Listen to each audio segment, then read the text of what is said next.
Hey guys! Welcome to today's largest and the most impactful learning and tutoring platform that is Physics वाला। तो मेरे प्यारे दोस्तों, मेरे प्यारे भाइयों और बहनों, अगर आप लोग मुझे देख पा रहे हो, मुझे सुन पा रहे हो, तो एक बार कमेंट सेक्शन में फटाफट से लिख देंगे क्या? एक बार फटाफट से लिख देंगे भारत माता की जय। फटाफट से एक बार भारत माता की जय लिख दीजिए इनटू द कमेंट सेक्शन अगर आप लोग मुझे देख पा रहे हैं और मुझे सुन पा रहे हैं। सो प्लीज राइट भारत माता की जय इनटू द कमेंट सेक्शन। जल्दी से एक बार भारत माता की जय लिख देंगे इनटू द कमेंट सेक्शन। क्या हालचाल? Good evening, good evening, Radhe Radhe. क्या हालचाल है? दिल से स्वागत है आप सभी का इंडिया के सबसे बड़े और सबसे बेहतरीन से प्लेटफॉर्म पर जिसका नाम है फिजिक्स वाला। मैं हूं आपका दोस्त, आपका मेंटर, आपका बड़ा भाई सुनील भैया। तो भैया आज क्या स्टार्ट करने वाले हैं, देखिए मैं आपको पहले ही बता दूं, ये जो चैप्टर है जिसका नाम है स्ट्रक्चर ऑफ एटम, बेटा ये चैप्टर बहुत मुश्किल से समझ में आता है। मैं पहले ही आपको बता रहा हूं, जब मैं स्टूडेंट था तब भी डिफिकल्टी होती है, और जब पढ़ाता हूं, क्योंकि मैं इसको बहुत डेप्थ में लेके जाऊंगा, मैं पहले ही आपको क्लियर कर देता हूं, मैं हवा में नहीं पढ़ाता ये चैप्टर, मैं बहुत अंदर तक घुस जाता हूं इस चैप्टर के अंदर। तो मैं आपको पहले ही बता रहा हूं कि दोस्तों आपको मेरा साथ देना पड़ेगा इस चैप्टर में। विश्वास मानिए किताब का सबसे घटिया चैप्टर यही है, क्योंकि इसमें इतने सारे कंसेप्ट है, इतने सारे कंसेप्ट है, इतने सारे कंसेप्ट है, इतने सारे कंसेप्ट है, और सबके पीछे कुछ ना कुछ कारण का कारण ऐसे चेन वाले कारण है। तो बच्चे हार मान के रट लेते हैं, तुम्हें रटना नहीं है, मैं मदद करूंगा तुम्हारी ताकि तुम्हें हर एक चीज समझ में आए। तो आज मैं तुम्हें सबसे पहली चीज पढ़ाने वाला हूं। मैंने पहले सोचा था सारे पढ़ा दूंगा आज ही, इलेक्ट्रॉन की डिस्कवरी, प्रोटॉन, न्यूट्रॉन, फिर मैंने कहा नहीं भैया पहले दिन ही उल्टी कर दोगे, बिल्कुल नहीं। तो आज सिर्फ मैं आपको पढ़ाऊंगा डिस्कवरी ऑफ सब एटॉमिक पार्टिकल्स का पार्ट 1, जिसमें इलेक्ट्रॉन्स के बारे में बताऊंगा। पहला लेक्चर इलेक्ट्रॉन्स के ऊपर बेस्ड है। तुम्हें हर एक चीज का रीजन बताऊंगा। इलेक्ट्रॉन का नाम इलेक्ट्रॉन किसने दिया, पहले कॉर्पसल क्या था, क्या कैथोड रे एक्सपेरिमेंट सबसे पहले थॉमसन ने किया था, सारे डाउट तुम्हारे आज क्लियर होंगे। मैं फिर से बता रहा हूं, ये वाला जो चैप्टर है बहुत डिफिकल्ट पड़ता है। अभी आपको मैं जब बताऊंगा हर एक चीज का कारण, तो आप कहोगे अच्छा इसका भी कारण है, इसका भी कारण है, इसका भी कारण है, इसका भी कारण है, इसका भी कारण है, इसका भी कारण है। टाउनसेंड डिस्चार्ज क्या होता है? अच्छा ये भी कोई नई चीज है। प्रेशर घटाने से क्या होगा, प्रेशर बढ़ाने से क्या होगा, हर एक चीज हम डिटेल में जानेंगे। अगर कोई बच्चा डिफेंस का है तो शायद अभी वो पहले 1.0 एनडीए शौर्य 1.0 में चीज पढ़ चुका होगा मेरे से, तो उन्हें पता है कि हमने 1 घंटा 50 मिनट का एक लेक्चर लिया था जहां पर हमने इसको कवर किया था। काफी हैवी हो जाता है, इसलिए इस वाले लेक्चर को छोटा किया है हमने। सिर्फ इलेक्ट्रॉन की डिस्कवरी आपको पढ़ाएंगे। और अगर अभी तक आपने मेरे टेलीग्राम चैनल को ज्वाइन नहीं किया तो फटाफट से ज्वाइन कर लीजिए टेलीग्राम चैनल को। यहां पर अब अपन थोड़े दिन में क्विज स्टार्ट करने वाले हैं, आज ही से स्टार्ट करेंगे, तो इसको ज्वाइन कर लीजिए। तो cathode ray experiment and discovery of electron, काफी डिटेल्ड एक्सप्लेनेशन यहां पर आपको मिलने वाला है, काफी ज्यादा आपको मजा आने वाला है। जैसे ही आप इसको देखेंगे आपको बहुत मजा आएगा। मैं पहले ही कह रहा हूं बहुत सारे सवाल दिमाग में उठेंगे, दिक्कतें आएंगी, तो डरना नहीं है, ठीक है। मैं खुद आज भी इस टॉपिक के ऊपर बहुत सारी चीजों की रिसर्च करता रहता हूं, यानी इतना डेप्थ में है ये टॉपिक, है ना। क्वांटम मैकेनिक्स में भी जाना है तो भैया यहां से मदद तो आती ही है, ठीक है। क्या बात है, मेरी तबीयत बिल्कुल सही है। फर्स्ट चैप्टर हो चुका है, 16 क्लासेस लेकर हमने फर्स्ट चैप्टर को खत्म किया है। उसके अंदर हमने इन डेप्थ कंसेप्ट्स आपको पढ़ाए हैं, बहुत सारे सवाल आपको कराए हैं, कुछ प्रैक्टिस शीट्स आपको दी है, कुछ डीपीपीज आपको दी है। आप उतना करेंगे आपके लिए सफिशिएंट है, आपके बोर्ड्स के लिए, इनफैक्ट नीट तक के लिए बच्चे अगर देख रहे हैं तो उनके लिए सफिशिएंट है, ठीक है। क्या बात है, ऑलराइट। तो देखिए पहली चीज के साथ स्टार्ट कर रहा हूं, थोड़े से पॉजिटिव रहिएगा, पॉजिटिव रहना है आपको। सवाल आएंगे दिमाग में, आ रहे हैं तो अच्छी बात है, मैं हर एक क्वेश्चन का आंसर देने की कोशिश करूंगा। हार नहीं माननी है, ईमानदारी से पढ़ना है। चलिए, cathode ray experiment and discovery of electron. आइए आपके हर एक मिसकंसेप्शन को क्लियर करते हैं। पहले कुछ सवाल पूछ लेते हैं। मैं सवाल पूछूंगा तो आपको समझ में आएगा कि क्यों साइंटिस्ट जो लोग थे उनके दिमाग में ये चैप्टर, मतलब ये पर्टिकुलर चीज आई कि डिस्कवरी करनी चाहिए हमें सब एटॉमिक पार्टिकल्स की। शांत बैठे रहते हर कोई। तो डेल्टन साहब की एटॉमिक थ्योरी के अंदर एक प्रॉब्लम थी। अगर आपको याद हो, मैंने आपको डेल्टन साहब की एटॉमिक थ्योरी पढ़ाई थी, जिसका मेजर पोस्टुलेट था एटम इज इनडिविजिबल। याद है आपको? हाँ, atom is indivisible particle of matter. आप याद कीजिए, मैंने आपको ये बात पढ़ाई थी। हाँ जी भैया, बिल्कुल सही बात है। तो मैं आपसे एक छोटी सी बात करता हूं, indivisible particle of matter. Indivisible का यहां पर मतलब क्या था मेरे दोस्त, यानी कि एटम से छोटा कुछ नहीं हो सकता, यानी it is not made from anything, it is not made from anything and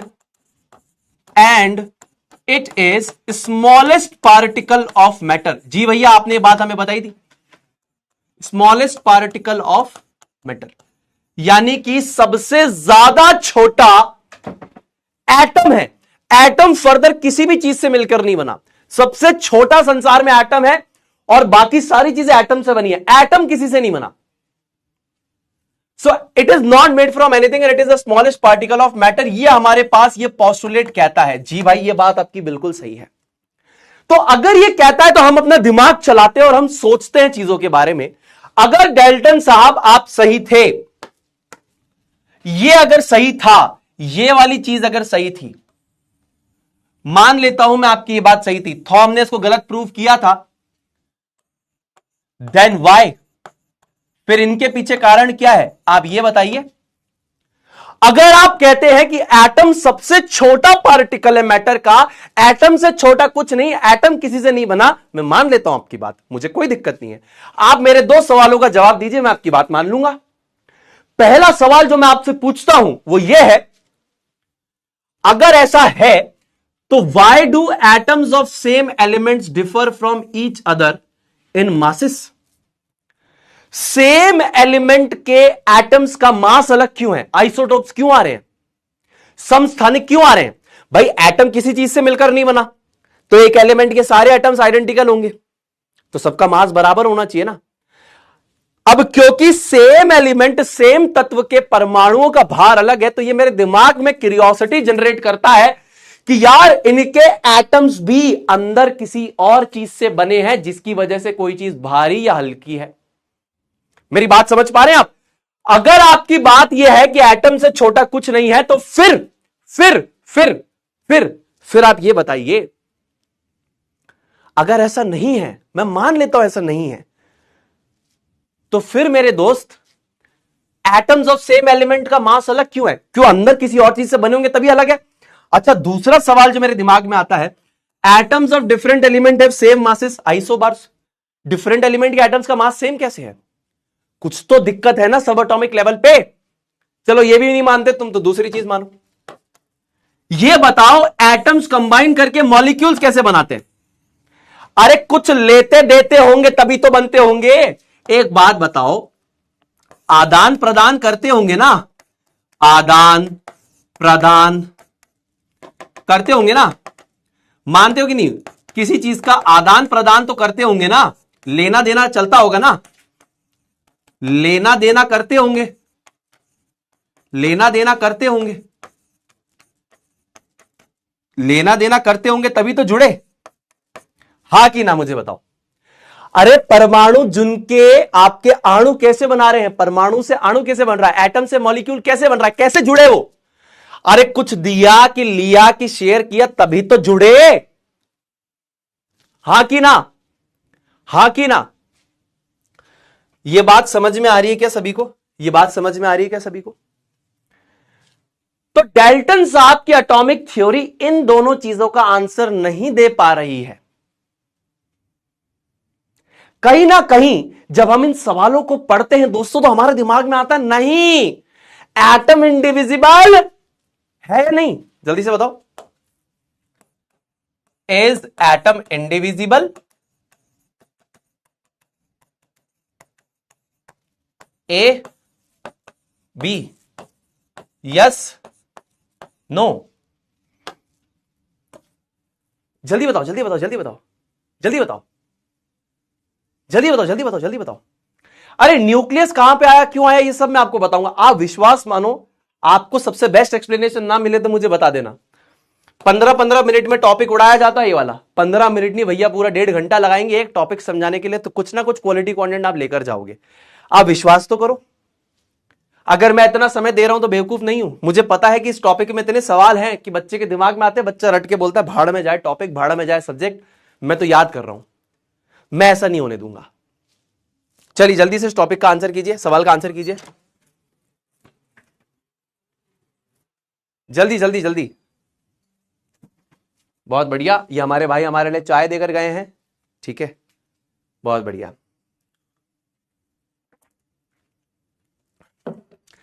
क्या यार, मैं भी डीठ आदमी हूं, पता है ना, तुम्हें पता ही है मैं डीठ हूं।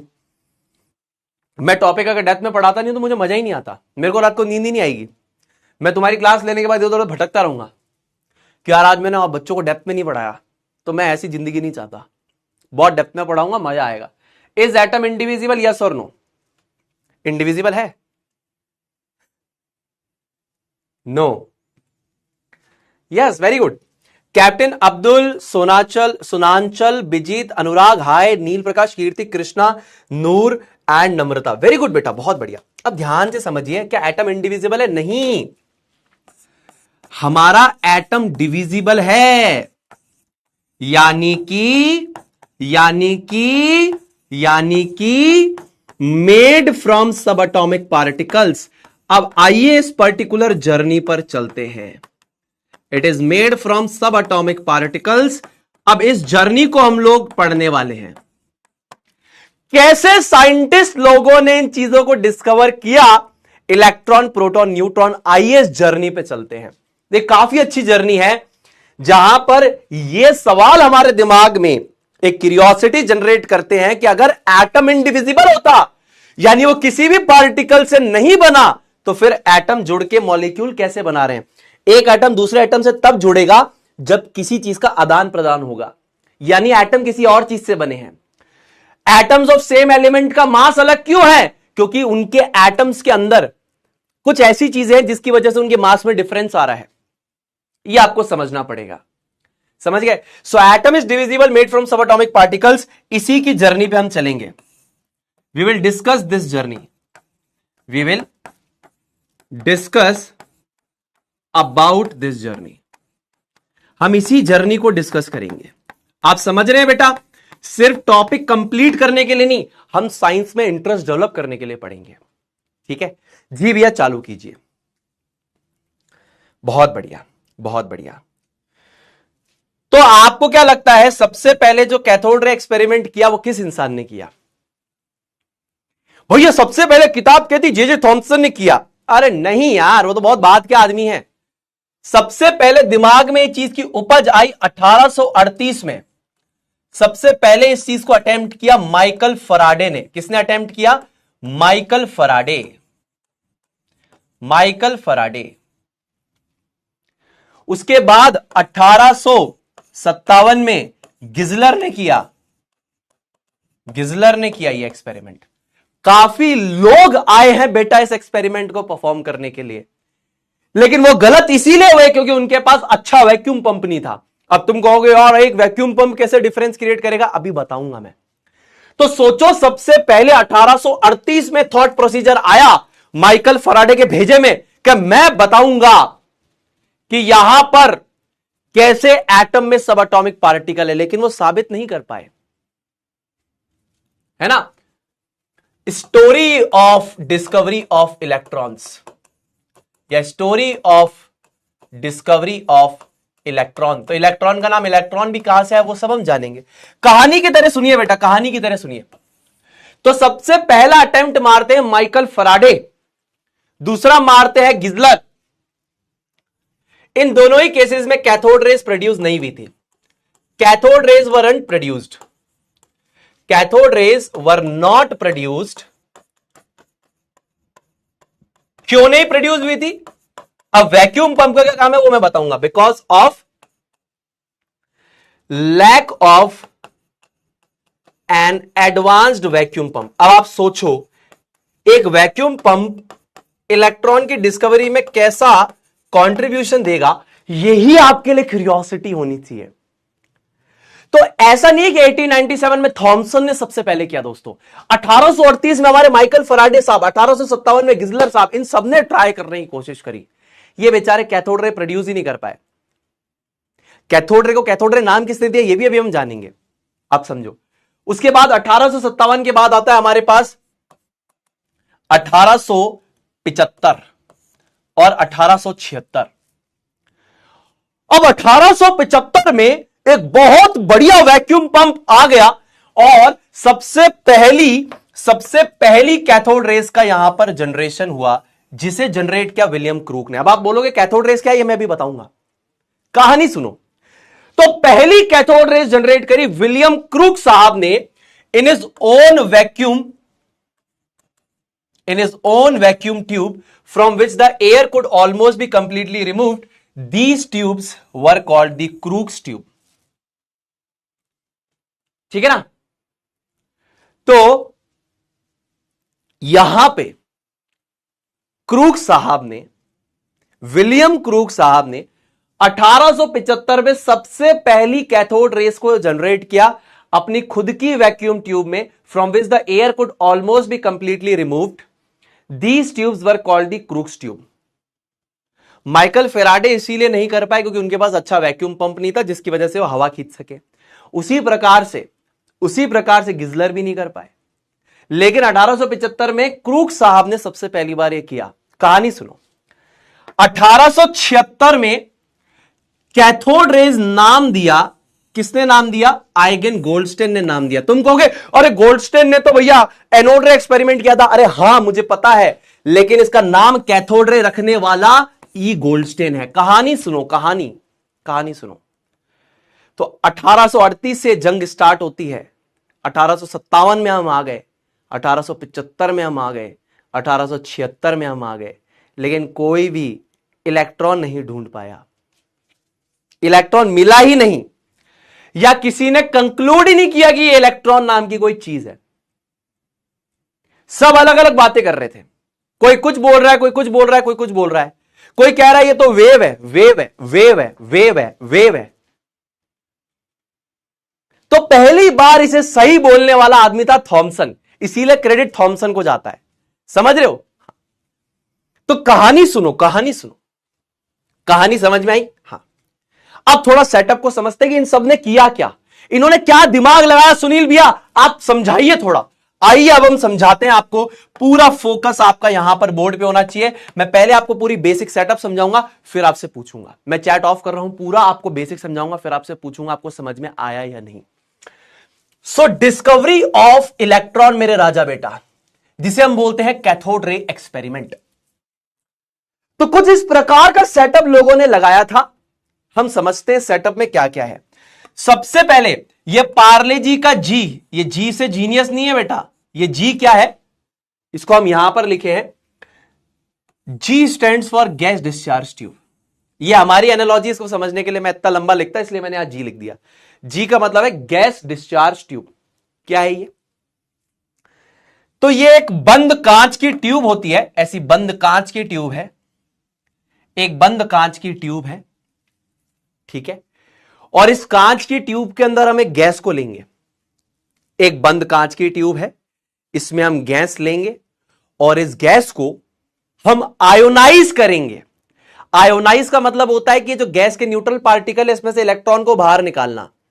अब ये उस समय के लोगों को नहीं पता था कि यहां पे इलेक्ट्रॉन है, बस वो हिट एंड ट्रायल कर रहे थे कि मैं ऐसा कर रहा हूं तो ऐसा हो रहा है, ऐसा कर रहा हूं तो ऐसा हो रहा है। मतलब वो गैस पे हाई वोल्टेज अप्लाई कर रहे थे तो गैस आयोनाइज हो रही थी। उन्हें बस इफेक्ट ऑब्जर्व हो रहा था, कभी अंधेरा छा रहा है, कभी ग्रीन ग्लो आ रहा है, कभी पूरी ट्यूब में एकदम कलर आ रहा है। तो उनको बस इतना समझ में आ रहा था, जैसे छोटा बच्चा होता है ना, इसको दबाऊंगा तो इसमें से आवाज निकलेगी, या मैं चलूंगा तो मेरे जूते में से लाइट निकलेगी, बस उसको उतना पता है। उसको ये नहीं पता उसकी मैकेनिज्म क्या, उसके अंदर क्या हो रहा है। नहीं, ऐसे इनको नहीं पता। अभी ये सिर्फ हिट एंड ट्रायल कर रहे हैं। तो बोल रहे हैं कि हम लोग क्या करेंगे, एक सील्ड ग्लास की ट्यूब लेंगे। सो ये एक सील्ड ग्लास की ट्यूब है। अब इसके अंदर कंडक्शन ऑफ इलेक्ट्रिसिटी होने लग जाता है, टेक्स प्लेस। कैसे? जब आप एक गैस को आयोनाइज करते हो by applying high voltage. Simple सरल सी बात है। आप इसके अंदर क्या कीजिए, कांच की ट्यूब में आपके पास एक गैस है, जब आप इस पे हाई वोल्टेज अप्लाई करते हैं तो ये गैस आयोनाइज होती है। इसका तात्पर्य यह है कि ये जो न्यूट्रल गैस के मॉलिक्यूल थे इसमें से इलेक्ट्रॉन बाहर आया तो ये पॉजिटिवली गैस आयन बन गया, यानी ये कटायन बन गया और ये इलेक्ट्रॉन। मान लो अगर ये गैस है, इसके अंदर नंबर ऑफ प्रोटॉन्स और इलेक्ट्रॉन्स बराबर है, इसमें से मैंने एक इलेक्ट्रॉन निकाला तो ये कटायन हो गया और इलेक्ट्रॉन हो गया। इस तरीके से आयोनाइज करके इलेक्ट्रिसिटी कंडक्ट करवाते हैं।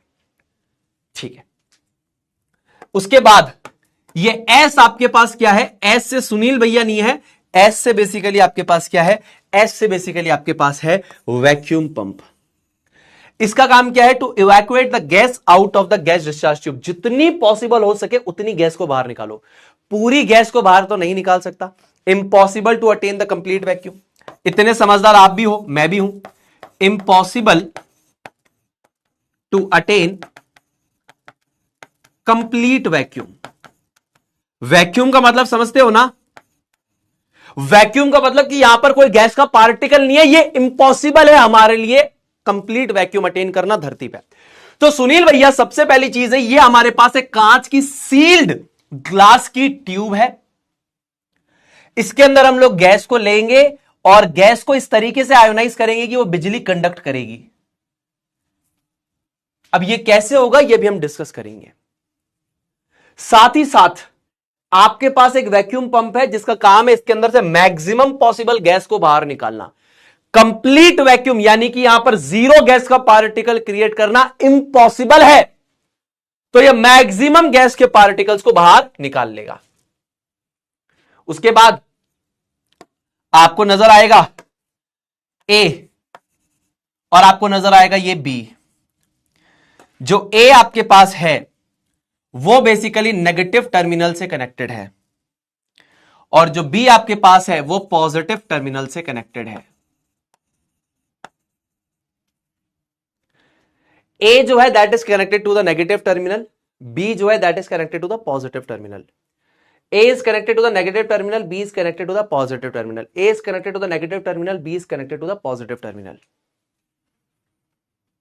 ठीक है, सो तीसरा स्टेप है A that is acting as cathode and B that is acting as anode. So metal electrode that is connected to the negative terminal of the high voltage source. यानी कि metal की electrode जो basically आपकी high voltage source से connected होगा negative terminal पे, या आपके पास हाई वोल्टेज जनरेटर के नेगेटिव टर्मिनल से जो कनेक्टेड आपका मेटल का इलेक्ट्रोड है दैट इज कैथोड, और जो मेटल का इलेक्ट्रोड आपके पॉजिटिव टर्मिनल पे कनेक्टेड होगा, ये देखिए ये तो बेसिकली नेगेटिव पे कनेक्टेड है, so this is known as आपका cathode and this is basically known as आपका एनोड। ये पॉजिटिव से कनेक्टेड है, ये नेगेटिव से कनेक्टेड है। ठीक है, so metal electrode that is connected to the positive terminal of the high voltage source that is known as anode. High voltage source के पॉजिटिव टर्मिनल से कनेक्ट होने वाला एनोड, नेगेटिव से कनेक्ट होने वाला कैथोड। क्लियर है बात? जी भैया क्लियर है। आगे चलते हैं, जिंक सल्फाइड का स्क्रीन। अब यहां पर यहां पर आपने इस स्क्रीन को पेंटेड विद जिंक सल्फाइड। अब ये जिंक सल्फाइड से पेंट करने से क्या होगा आप ये बताइए। आपने स्क्रीन को जिंक सल्फाइड से पेंट कर रखा है। अब इसके पीछे का कारण क्या है, ये कैथोड है जो नेगेटिव टर्मिनल से कनेक्टेड है, एनोड पॉजिटिव टर्मिनल से कनेक्टेड है, ये पीछे वाली स्क्रीन जिंक सल्फाइड से पेंटेड है। अब जिंक सल्फाइड एक ऐसा मटेरियल है, तुम सोचते होगे भैया फ्लोरोसेंट है कि फॉस्फोरोसेंट है, आप समझना ये फॉस्फोरोसेंट मटेरियल है। फॉस्फोरोसेंट मटेरियल का मतलब क्या होता है वो भी मैं आपको समझाता हूं। It shows phosphorescence that is emission of visible light when energy is absorbed. Phosphorescent materials वो होते हैं जो जैसे ही एनर्जी को एब्सॉर्ब करते हैं अपने अंदर से लाइट को इमिट करेंगे। तो भैया फ्लोरोसेंट भी तो यही होते हैं। अब ध्यान से सुनना, फ्लोरोसेंट और फॉस्फोरोसेंट मटेरियल्स में डिफरेंस क्या है। फ्लोरोसेंट मटेरियल पे क्या होता है, तुमने उसको लाइट दी, उसने इमीडिएटली लाइट को इमिट कर दिया, फ्लोरोसेंट मटेरियल। फॉस्फोरोसेंट मटेरियल में क्या होता है, तुमने उसको लाइट दी, वो लाइट इमिट नहीं करेगा, थोड़ी देर के बाद लाइट इमिट करेगा, यानी डिलेड इमिशन ऑफ लाइट। इसे कहते हैं फॉस्फोरोसेंट मटेरियल। ये तुम्हें मैं बताता हूं, जब तुम फ्लाइट वगैरह में जाते हो, अभी इंटरनेशनल फ्लाइट अगर कभी पकड़ी हो, मैंने तो खुद सिर्फ देसी फ्लाइटें ही पकड़ी, उनमें भी कुछ कुछ फ्लाइट्स के अंदर होता है जो सीट के पीछे इंस्ट्रक्शन लिखे होते हैं ना, तो अंधेरे में आपको दिख जाए इसके लिए क्या होता है, जिंक सल्फाइड की स्क्रीन पे लिखे हुए होते हैं। अब आप उसमें फ्लैशलाइट डालोगे ना, फ्लैशलाइट डालने के बाद हटा देना, तो जैसे आप डालोगे तब तो ग्लो नहीं करेगा, हटा दोगे ना तो वो ग्लो करने लग रहा होगा। डिलेड इमिशन है, समझ रहे हो? उसके बाद भी वो ग्लो कर रहा होता है, आपके फ्लैशलाइट हटाने के बाद भी ग्लो कर रहा है, फॉस्फोरेसेंट मटेरियल है। यानी कि जैसे आप उसको एनर्जी दोगे वो अपने अंदर से लाइट एमिट करेगा। तो ये है फॉस्फोरेसेंट मटेरियल। आपका कैसा मटेरियल है? फॉस्फोरेसेंट मटेरियल है। इसको आप एनर्जी प्रोवाइड करोगे तो एकदम से लाइट एमिट नहीं करेगा, थोड़ा समय लेकर लाइट एमिट करेगा। लाइट सोर्स हटा दोगे तो उसके बाद भी लाइट एमिट कर रहा होगा। ये फॉस्फोरेसेंट मटेरियल है। समझ में आ गई मेरी बात? क्लियर है मेरी बात? जी सुनील भैया, तो एक बार मैं सेटअप समझाता हूं फिर आपसे बात करता हूं। तो ये कुछ इस प्रकार का सेटअप उनके पास था, जिसके अंदर एक कांच की ट्यूब उनके पास है, सील्ड ग्लास की ट्यूब है, और इस सील्ड ग्लास की ट्यूब के अंदर हमारे पास एक गैस है जिसे हम आयोनाइज करेंगे with the help of high voltage. Vacuum pump का काम है कि मैक्सिमम गैस को बाहर निकाल सके, जितने को निकाल सकता है। यहां पर आपके पास दो टर्मिनल्स है जिस पे आप हाई वोल्टेज अप्लाई कर रहे हैं, मेटल की इलेक्ट्रोड्स है, एक नेगेटिव से कनेक्टेड है कैथोड, पॉजिटिव से कनेक्टेड है एनोड, और यहां पर इधर एनोड के पीछे आपने स्क्रीन को पेंट किया हुआ है जिंक सल्फाइड से। यहां पर जैसे ही एक ग्लो आने लगेगा, इससे हमें समझ में आएगा कि यहां से कुछ पार्टिकल्स इधर की तरफ जा रहे हैं। कैसे जाएंगे, क्यों जाएंगे, ये मैं अभी आपको समझाऊंगा। ठीक है जी भैया, इतनी बात समझ में आ गई? अगर इतनी बात समझ में आती है तो कमेंट सेक्शन में एक बार आए भैया लिख दो। इतनी बात समझ में आती है तो आए भैया लिख दो। बहुत धीरे धीरे मैंने बताया, इससे धीरे शायद ही आपको कोई बता सकता है। बहुत धीरे धीरे मैंने आपको ये चीज बताई। अब मुझे बताओ, समझ में आया? जल्दी बताओ आप, इतना समझ में आया दोस्तों? अभी मैंने एक्सपेरिमेंट स्टार्ट नहीं किया है, अभी मैंने सिर्फ सेटअप समझाया आपको। अभी मैंने कुछ भी स्टार्ट नहीं किया, अभी सिर्फ सेटअप समझाया कि भाई साहब ये सेटअप क्या है। बिल्कुल बेसिक पे हूं मैं अभी, बिल्कुल बेसिक भैया। ठीक है चलो, अब देखो, अब देखो, देखो जो सी लेवल है उस पे नॉर्मल प्रेशर कितना होता है? जो सी लेवल होता है उस पे प्रेशर होता है 180 m, या जिसको हम बोलते हैं 760 मिलीमीटर डिस्प्लेसमेंट ऑफ मरकरी। ये बेसिक्स आपको मैं कामना करता हूं पता होंगे। 760 मिलीमीटर ऑफ मरकरी का डिस्प्लेसमेंट होता है एक एटमॉस्फेरिक प्रेशर पे। यानी वो प्रेशर जो हम पे एटमॉस्फेयर लगाता है उसे एटमॉस्फेरिक प्रेशर कहते हैं। कक्षा 9वीं 10वीं में आपने पढ़ा होगा, या फिजिक्स में भी आपने पढ़ा होगा, कामना करता हूं ये आपको आएगा। तो जो सी लेवल पे प्रेशर हमारे पे एटमॉस्फेयर लगाता है उसे हम बोलते हैं 180 m प्रेशर, या 760 millimetre displacement of mercury in a tube. ये बेसिकली 180 m प्रेशर होता है। अब अगर आपको यहां पर कैथोड रेस को प्रोड्यूस करना है तो सबसे इंपॉर्टेंट कंडीशन को जानना पड़ेगा कि आपको प्रेशर रिड्यूस करना है। इसीलिए मैंने बोला कि भाई साहब आपके माइकल फेराडे या बेसिकली गिजलर आपका क्यों नहीं यहां पर प्रोड्यूस कर पाए कैथोड रेस? वैक्यूम पंप अच्छा नहीं था। तो जितना बढ़िया वैक्यूम पंप होगा उतना लो प्रेशर क्रिएट कर पाएंगे, उतना बढ़िया एक्सपेरिमेंट होगा और उतनी ज्यादा कैथोड रेस जनरेट होंगी। तो मान लीजिए कि हम यहां पे 180 m से प्रेशर को रिड्यूस करते हैं। Reduce the pressure, reduce pressure of gas by vacuum pump. अब आप वैक्यूम पंप से कैसे उसके प्रेशर को रिड्यूस करोगे? आप उसके प्रेशर को रिड्यूस कर दीजिए। मान लीजिए नॉर्मल जो गैस का प्रेशर था 180 में 760 mm प्रेशर था, आपने उस प्रेशर को reduce the pressure of gas by vacuum pump. आप गैस के प्रेशर को रिड्यूस कर रहे हैं। यह मैंने आपको नॉर्मल कंडीशन समझाई कि नॉर्मल कंडीशन इतनी है, नॉर्मल कंडीशन ये है। अब मैं गैस के प्रेशर को रिड्यूस कर रहा हूं with the help of vacuum pump. ये एटमॉस्फेरिक प्रेशर है, मैं गैस के प्रेशर की अब बात कर रहा हूं। गैस के प्रेशर को क्यों रिड्यूस कर रहे हैं समझाऊंगा, अभी सुनते जाना। Reduce the pressure of gas by vacuum pump. अब आप कैसे करेंगे वैक्यूम पंप से गैस के प्रेशर को रिड्यूस? ये वाला पॉइंट सिर्फ अंडरस्टैंडिंग के लिए था, ठीक है ना? ये वाला पॉइंट जो था ये सिर्फ अंडरस्टैंडिंग के लिए था। अब आप गैस के प्रेशर को रिड्यूस करेंगे तो आप देखिए आपने कितना रिड्यूस कर दिया, 0.001 mm प्रेशर, या 10⁻⁻⁶ atm प्रेशर आपने क्रिएट करा है। कहां पे? यहां पे आप वैक्यूम पंप को ऑन करेंगे, जितनी मैक्सिमम गैस हो सकती है उतनी गैस बाहर निकालेंगे। आप प्रेशर रिड्यूस करेंगे तो उससे होगा क्या, आप ध्यान से समझिए। जैसे ही आप वैक्यूम पंप को ऑन करेंगे तो पार्टिकल्स जो हैं आपके, as particles of gas are removed from the tube, means less collisions of particles on the walls of container. It means less force applied per unit area and it means less or low pressure. अब आप बोलोगे कि यहां पर ध्यान से सुनना कि सुनील भैया अगर आप वैक्यूम पंप को ऑन करते हो तो यहां पे लो प्रेशर कैसे जनरेट होता है, आप वो समझाओ। अब इस चीज को ध्यान से सुनना।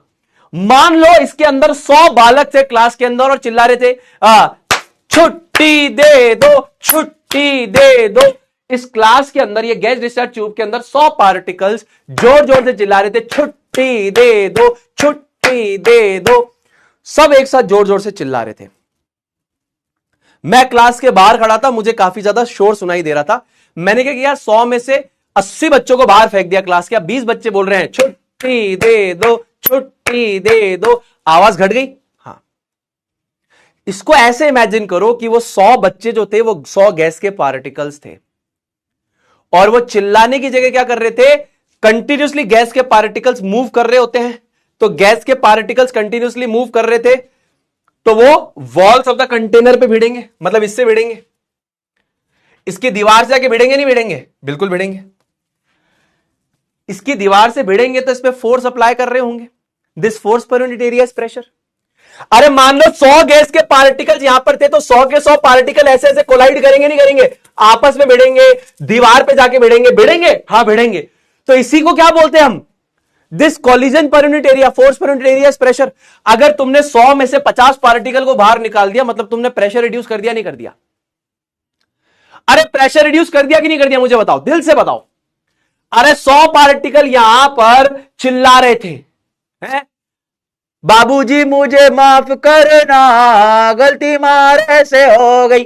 मान लो 100 पार्टिकल गाना गा रहे थे, मुझको राणा जी माफ करना, गलती मारे से हो गई। अब 100 में से 80 को मैंने बाहर पटक दिया तो 20 पार्टिकल चिल्ला रहे होंगे, आवाज कम हो गई। ऐसे ही 100 पार्टिकल अगर कंटिन्यूसली यहां पे भिड़ेंगे तो this collision per unit area is pressure, force per unit area is pressure.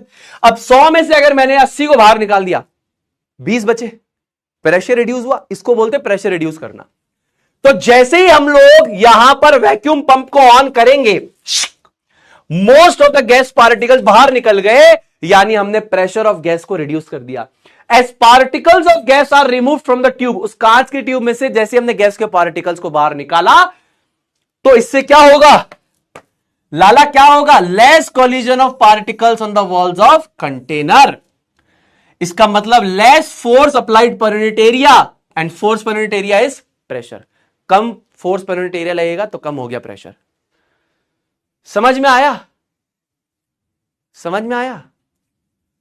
चलो बहुत बढ़िया। अब देखो राजा बेटा, आगे समझते हैं थोड़ा। अब लो प्रेशर क्रिएट करने से आप चाहते क्या हो? मैं लो प्रेशर क्रिएट करने से क्या चाहता हूं, तुम समझना मेरी बात, तुम मेरी भावना को अच्छे से समझोगे। ध्यान से राजा बेटा मेरी भावनाओं को समझना। तुम नॉटी बॉय हो क्या? ये स्मार्ट बोर्ड भी नॉटी बॉय है यार। You are a naughty boy, you are a naughty boy, you are a naughty boy, you are a naughty boy, you are a naughty boy. यही है? हाँ, बहुत बढ़िया। अब ध्यान से देखो राजा बेटा, ये मान लो तुम्हारी कैथोड है, ठीक है? बहुत अच्छे से सुनना, एक बार में तुमको समझ में आएगा, मैं गारंटी देता हूं। आज तुम टाउनसेंड डिस्चार्ज भी समझोगे, मजा आ जाएगा तुमको। ये भी तुम्हारी कैथोड जो हाई वोल्टेज जनरेटर पे कनेक्टेड है, हाई वोल्टेज जनरेटर, और ये इसके नेगेटिव टर्मिनल से कनेक्टेड है, पॉजिटिव टर्मिनल से। एनोड को देखिए, मैं ऐसे होल्स करके बना रहा हूं, ये परफोरेटेड एनोड होती है। किताबों में बहुत कम दे रखा होता है, लेकिन ये एक्चुअली परफोरेटेड एनोड है, ठीक है? दिस इज एनोड, ठीक है ना? नेगेटिव पे कैथोड, पॉजिटिव पे एनोड, यही चीज थी। नेगेटिव पे कैथोड, पॉजिटिव पे एनोड। ठीक है जी, यहां नेगेटिव है, यहां पर पॉजिटिव है, और यहां पर हमारे पास क्या है, ये जो स्क्रीन है this is basically painted with zinc sulphide. अब ध्यान से समझना कि यहां पर मैं क्या कर रहा हूं। ये वैक्यूम पंप है तुम्हारा एस, वैक्यूम पंप, ठीक है, वैक्यूम पंप है। अब ध्यान से सुनना कि मैंने क्या करा, यहां पर वैक्यूम पंप को ऑन करके मेजॉरिटी गैस को बाहर निकाल दिया। अब यहां पर जो प्रेशर है दैट इज 0.001 mm या 10 की पावर -6 atm प्रेशर यहां पर मैंने अटेन करा है। कितना है प्रेशर यहां पर, कितना है 0.001 mm या फिर 10 की पावर -6 atm यहां पर जो है प्रेशर है इसके अंदर। पूरी बात को बहुत गौर से सुनना, ध्यान से सुनना, तुमको अभी मजा आने वाला है, पूरी बात को अच्छे से सुनना। ठीक है, तो ये तुम्हारी जो गैस डिस्चार्ज ट्यूब थी, इसके अंदर ये मेटल की इलेक्ट्रोड नेगेटिव से कनेक्टेड है और ये मेटल की इलेक्ट्रोड पॉजिटिव से कनेक्टेड है। यहां पे हमने कोई गैस ली, मान लो फॉर एग्जांपल हाइड्रोजन ली, मोस्ट ऑफ द गैस को मैंने बाहर निकाल दिया, मोस्ट ऑफ द गैस को मैंने बाहर निकाल दिया, मोस्ट ऑफ द गैस को बाहर निकाल दिया। बहुत बढ़िया, बहुत सही। अब जैसे ही मोस्ट ऑफ द गैस को बाहर निकाल दिया तो यहां पर जो प्रेशर हमको मिलने वाला है दैट इज 0.001 mm या 10 की पावर -6 atm यहां पे अंदर का प्रेशर हो जाएगा। So inside pressure will be equal to 0.001 mm और 10 की पावर -6 atm हो गया।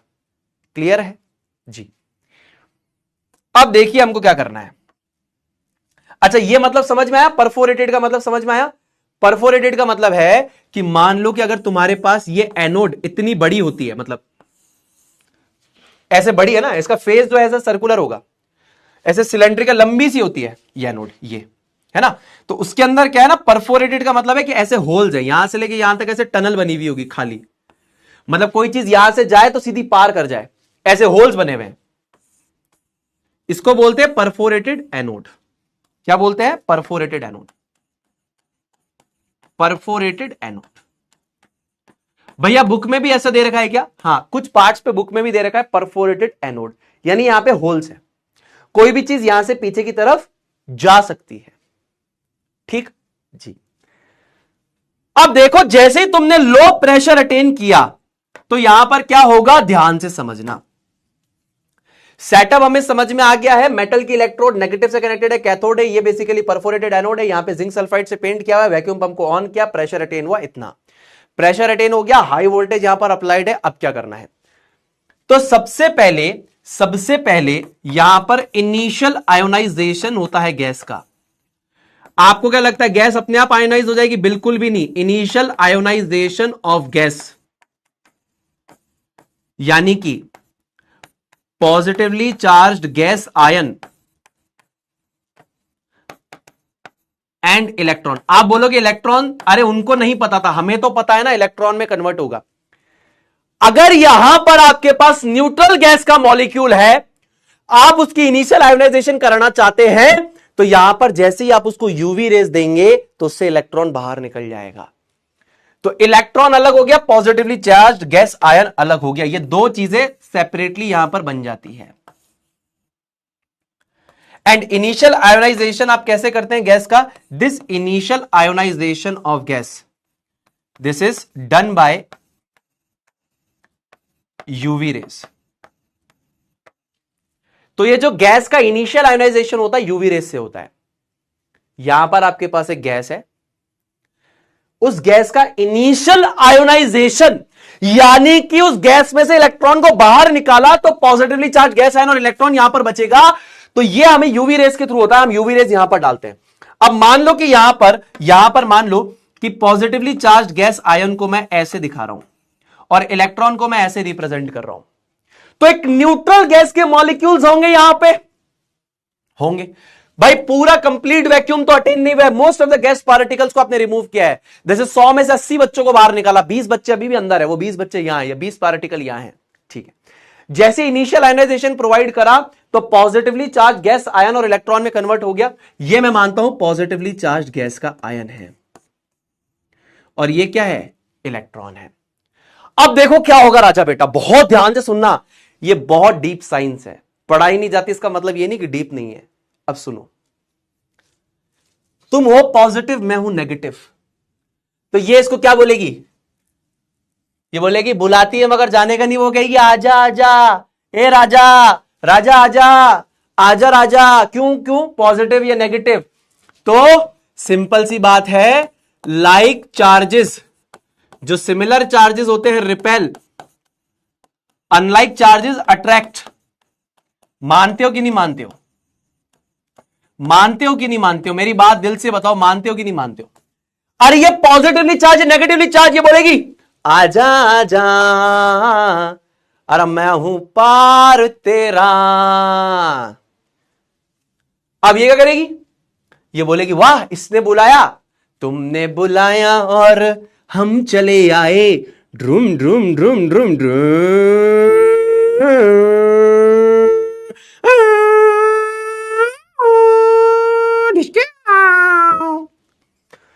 एकदम स्पीड से जाके इससे भिड़ा, क्योंकि ये बोल रही थी ना आजा राजा आजा राजा, तो तुमने बुलाया और हम चले आए। इतना जोर से आके इससे भिड़ेगा, क्योंकि ये नेगेटिवली चार्ज, ये पॉजिटिवली चार्ज, ये आके इसके पेट में देगा घुसंडी बचाक।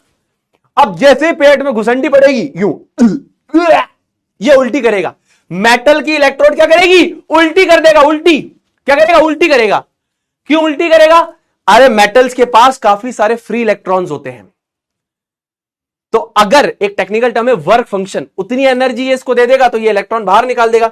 अब ये स्पीड से जाके इससे भिड़ता है, तुमने बुलाया और हम चले आए, जू जू जू जू जू जू जू, ये आ रहा देखो, जू जू जू जू जू जू जू, मुक्का पड़ेगा तो क्या, इलेक्ट्रॉन बाहर। ये इससे भिड़ेगा, कैथोड से भिड़ेगा। कैथोड क्या है, मेटल की इलेक्ट्रोड है, मेटल के पास फ्री इलेक्ट्रॉन्स होते हैं, इससे भिड़ा, देखो क्या,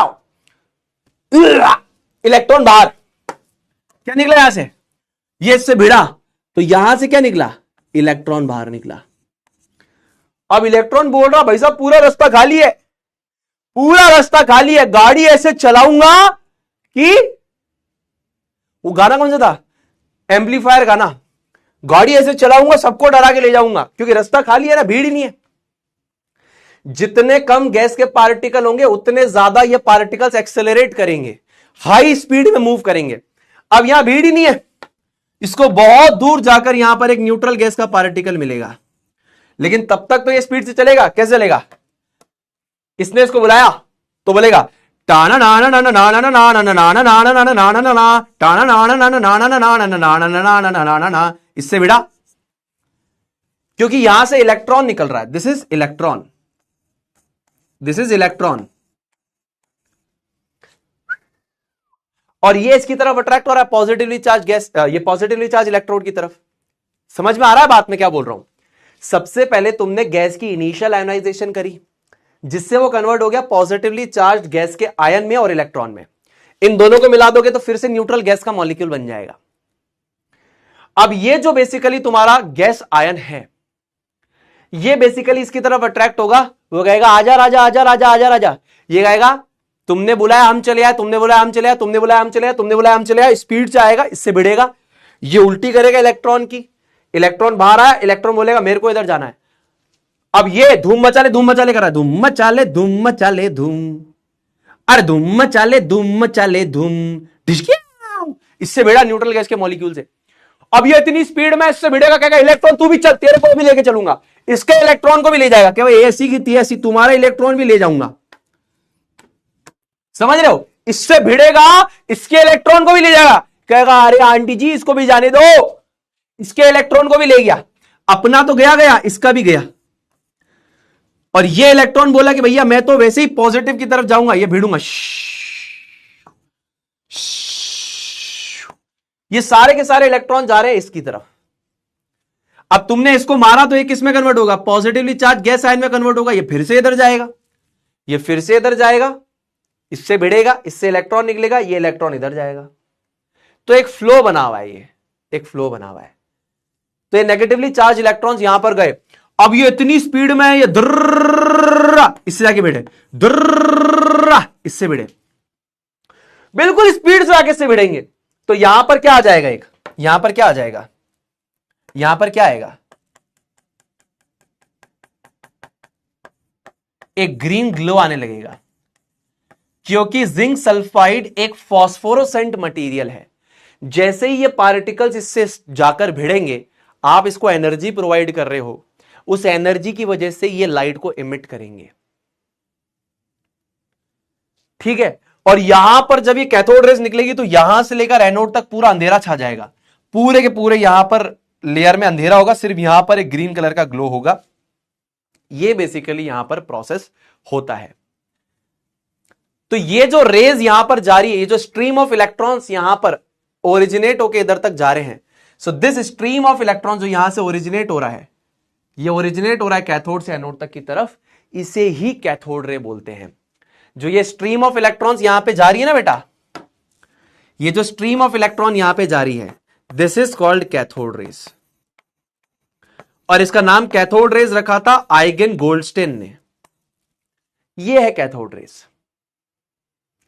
इतना समझ में आया? तो मैं तुम एक बार बताओ, तो मैं टाउनसेंड डिस्चार्ज पे चलता हूं।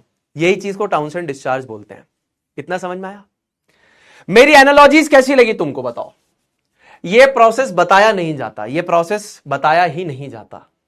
मैं इसीलिए बता रहा हूं क्योंकि मैं चाहता हूं तुम्हारे दिमाग में क्लियर पिक्चर हो। मैं जब 11th में था, मैंने रट लिया था इसको, बताने वाले टीचर ही नहीं थे। रिपीट करूंगा। अभी अगर 10% बच्चों को भी समझ में आ गया, मतलब बाकी 90 को मैं कन्विंस कर लूंगा, मुझे पता है। कोई बात नहीं, अभी भी 1-2% बच्चे बोल रहे नहीं आया, बाकी बच्चे कह रहे आ गया। अब ध्यान से सुनो, तुम मेरी कहानी ध्यान से सुनना, पूरा दिमाग यहां लगाना, तुम्हें समझ में आएगा। वंस अगेन, अरे वंस क्या 10 टाइम्स मोर यार, तुम क्यों टेंशन ले रहे हो? एक बार फिर से देखो।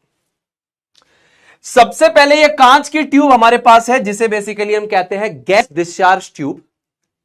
उसके अंदर हमारे पास एक मेटल की इलेक्ट्रोड है जो नेगेटिव टर्मिनल से कनेक्टेड है, इसे हम बोलते हैं कैथोड। पॉजिटिव से कनेक्टेड है, उसे बोलते हैं एनोड। ये एनोड यहां पर क्या है, इसके अंदर होल्स है, ये होल्स है एक तरीके से, ये होल्स है, ताकि यहां से जो पार्टिकल है वो इसके अंदर से पास कर जाए। इसको ऐसे समझो कि एक मेटल की पूरी सिलेंड्रिकल ब्लॉक है और उसके अंदर तुमने बड़े बड़े 2 छेद कर दिए उसके अंदर, वैसा। ये परफोरेटेड एनोड है। अब जैसे ही तुम यहां पर वैक्यूम पंप को ऑन करोगे, इस वैक्यूम पंप को तुम ऑन करोगे तो मोस्ट ऑफ द गैस को तो तुम इजेक्ट आउट कर दोगे। यहां पर बहुत कम गैस के पार्टिकल्स अब अंदर बचेंगे, यानी कि यहां पर जो प्रेशर अटेन्ड हो जाएगा दैट इज बेसिकली 0.001 mm या 10⁻⁻6 atm का प्रेशर यहां पर अटेन हो जाएगा। क्लियर है जी भैया? अब ध्यान से समझो, तुम कितना भी हाई वोल्टेज अप्लाई कर लो, गैस के पार्टिकल्स ऑटोमेटिकली आयोनाइज नहीं होते हैं। इनको आयोनाइज करने के लिए तुम्हें एक छोटा सा किक देना पड़ता है, जिसे हम कहते हैं इनिशियल आयोनाइजेशन ऑफ गैस। अब इनिशियल आयोनाइजेशन करने के लिए तुमको क्या करना पड़ेगा, इसके ऊपर यूवी लाइट को तुम्हें डालना पड़ेगा। इस यूवी लाइट, अल्ट्रावायलेट लाइट से क्या होगा कि जो न्यूट्रल गैस के मॉलिक्यूल्स हैं उसमें से इलेक्ट्रॉन अलग हो जाएगा, बाहर आ जाएगा, और न्यूट्रल गैस का मॉलिक्यूल कैसा हो जाएगा, पॉजिटिवली चार्ज आयन हो जाएगा। क्यों? नंबर ऑफ पॉजिटिव और number of negatively charge particles बराबर होते हैं। तुमने इलेक्ट्रॉन बाहर निकाल दिया तो अब ये क्या हो जाएगा, पॉजिटिवली चार्ज आयन हो जाएगा और इलेक्ट्रॉन हो जाएगा, अलग अलग हो गए जी। अब यहां पर ये पॉजिटिवली चार्ज गैस का आयन है और ये बेसिकली तुम्हारे पास इलेक्ट्रॉन है। दोनों को समझो, पॉजिटिवली चार्ज गैस आयन है और ये इलेक्ट्रॉन है जी भैया। पॉजिटिवली चार्ज गैस आयन है और ये इलेक्ट्रॉन है जी भैया। अब ये दोनों अपना रास्ता तय करेंगे। ये दोनों पहले न्यूट्रल गैस मॉलिक्यूल का पार्ट थे, इलेक्ट्रॉन तुमने बाहर निकाला तो ये पॉजिटिवली चार्ज गैस आयन आया। ये दोनों अपनी जिंदगी के रास्ते खुद चुनने वाले हैं। अब ये है सुनील भैया, और सुनील भैया को प्यार हो गया सिमाइला से, और ये है मोहित भैया, मोहित भैया को प्यार हो गया राधिका से। सुनील भैया को प्यार हुआ सिमाइला से, मोहित भैया को प्यार हुआ राधिका से। तो सिमाइला ने बोला सुनील भैया को, ए मेरे राजा जल्दी तू आजा, ए मेरे राजा जल्दी तू आजा, ऐसे एग्जाम्पल के तौर पे। तो सुनील भैया बोले, तुमने बुलाया और हम चले आए, जू जू जू जू जू जू जू जू, भागते हुए जा रहे। और स्पीड से आगे भिड़े, तो मार दिया सिमाइला के पेट में एक मुक्का जोर से, ढिशक्या, सिमाइला ने करी उल्टी। क्या क्या मार दिया मुक्का सिमाइला को, ढिशक्या, समझ रहे हो? ये पॉजिटिवली चार्ज है, नेगेटिवली चार्ज है, अनलाइक चार्ज अट्रैक्ट, ये जाके भिड़ेगा, जोर से मारा मुक्का, ढिशक्या, क्या किया, उल्टी। अब ये जो मेटल की इलेक्ट्रोड है, इसके अंदर फ्री इलेक्ट्रॉन से ये इलेक्ट्रॉन बाहर आ गया, इलेक्ट्रॉन बाहर आया तो कह रहा मैं अभी जाऊंगा एनोड की तरफ, स्पीड से भाग रहा है, अब बीच में न्यूट्रल गैस का मॉलिक्यूल मिल गया, ये स्पीड से जा रहा है, चलते चलते दिया इसकी एक चेटी, पटाक, इससे इलेक्ट्रॉन बाहर। ये बोला भैया मैं तो पॉजिटिवली चार्ज गैस आयन बन गया, बोले तू इधर भाग जा, फिर से ये इधर फिर से भागेगा, फिर से ये कहानी चलेगी, इधर जाएगा इलेक्ट्रॉन निकलेगा, और ये जो है इलेक्ट्रॉन लेकर इधर जाएंगे। क्यों? क्योंकि ये पॉजिटिवली चार्ज है, बोल रहा आजा मेरे पास, ये स्पीड जा रहा है, निकले। अब ये बहुत ज्यादा स्पीड में, बहुत एक्सेलरेटेड है, सीधा जाके भिड़ेंगे इधर। जैसे इधर भिड़ेंगे, अपनी एनर्जी जिंक सल्फाइड को देंगे, जिंक सल्फाइड ग्लो करेगा, फॉस्फोरेसेंट मटेरियल है। होता क्या है, यहां से लेकर यहां तक पूरा अंधेरा हो जाता है और यहां पे ग्रीन ग्लो आता है। तो साइंटिस्ट लोग भी देख के खुश हो रहे थे, बाहर पता नहीं चल रहा क्या हो रहा है, बस मजा आ रहा है। हाँ भैया ऑन करना, सेटअप ऑन करना, वो देखो काला काला हुआ, उधर ग्रीन कलर की लाइट जली, हैप्पी दिवाली, पता नहीं क्या हो रहा है, बस मजे आ रहे हैं, मजे के लिए कर रहे हैं। जलाओ लाइट, जलाओ लाइट, जलाओ लाइट, जलाओ, हरी लाइट जली, हरी लाइट, ओ मजा हो गया भाई साहब, भाई साहब मैंने मजा आ रही है, भाई साहब, भाई साहब हरी लाइट जल रही, भाई साहब हरी लाइट देख रहे हो बार बार इधर बैठ के, समझ रहे हो? हाँ। अच्छा, अब यहां पर जो तुम एक प्रोसेस देख रहे हो, उसका टेक्निकल एक नाम है टाउनसेंड डिस्चार्ज। अब ये टाउनसेंड डिस्चार्ज क्या, एक साइक्लिक प्रोसेस है जो यहां पर होता रहता है, कंटिन्यूसली होता जा रहा है। क्या है? साइक्लिक प्रोसेस, यानी कंटिन्यूस होने वाला प्रोसेस, जिसके अंदर positively charge gas ion strikes to the cathode. ये जाएगा कैथोड से भिड़ेगा, कैथोड से इलेक्ट्रॉन बाहर निकलेगा, ठीक है। Ejects an electron which highly accelerates toward anode, that is positively charge electrode. Positively charge gas ion cathode की तरफ अट्रैक्ट हुआ, इससे भिड़ा, इलेक्ट्रॉन निकाला, इलेक्ट्रॉन अब एनोड की तरफ जा रहा है। रास्ते में जैसे ही जा रहा होगा एनोड की तरफ, in the process of travelling towards anode, electron strikes to neutral gas atom. इसको न्यूट्रल गैस का एटम मिलेगा, इससे भिड़ेगा, इसके इलेक्ट्रॉन को बाहर निकालेगा, पॉजिटिवली चार्ज गैस आयन इधर जाएगा, इलेक्ट्रॉन फिर इधर जाएगा, ठीक है। ejects his electron creating a positive gas ion. This positive gas ion start moving towards the cathode and the process goes on. यहां से प्रोसेस बार बार चलता रहेगा, पॉजिटिव गैस आयन बना, इधर जाएगा, इलेक्ट्रॉन निकालेगा, किसी न्यूट्रल गैस के मॉलिक्यूल से भिड़ेगा, उसके इलेक्ट्रॉन को ले जाएगा, पॉजिटिव गैस आयन फिर आएगा। तो ये कंटिन्यूसली एक साइक्लिक प्रोसेस चल रहा है।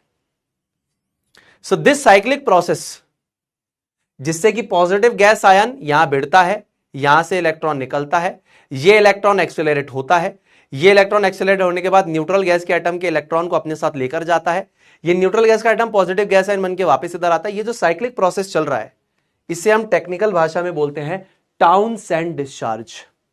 क्या बोलते हैं? Townsend discharge. अब बताओ कितने बच्चों को समझ में आया?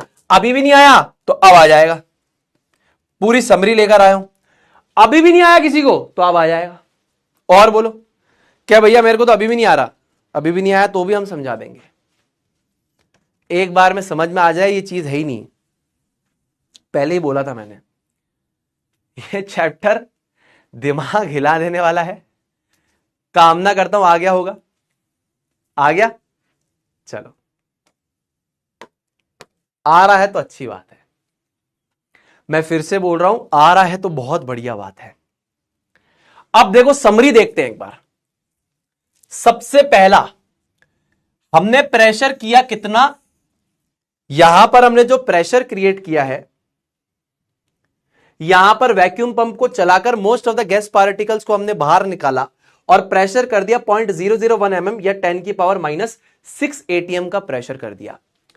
इतना प्रेशर कन्वर्ट करने के बाद initial ionization is provided to the gas through UV rays. इस इनिशियल आयोनाइजेशन से दो चीजें आती हैं, एक तो बेसिकली हमारा इलेक्ट्रॉन बाहर आता है और दूसरा पॉजिटिवली चार्ज गैस आयन। ये मुझे और आपको पता है, उस समय साइंटिस्ट लोगों को नहीं पता था कि ऐसा कुछ हो रहा है, ठीक है।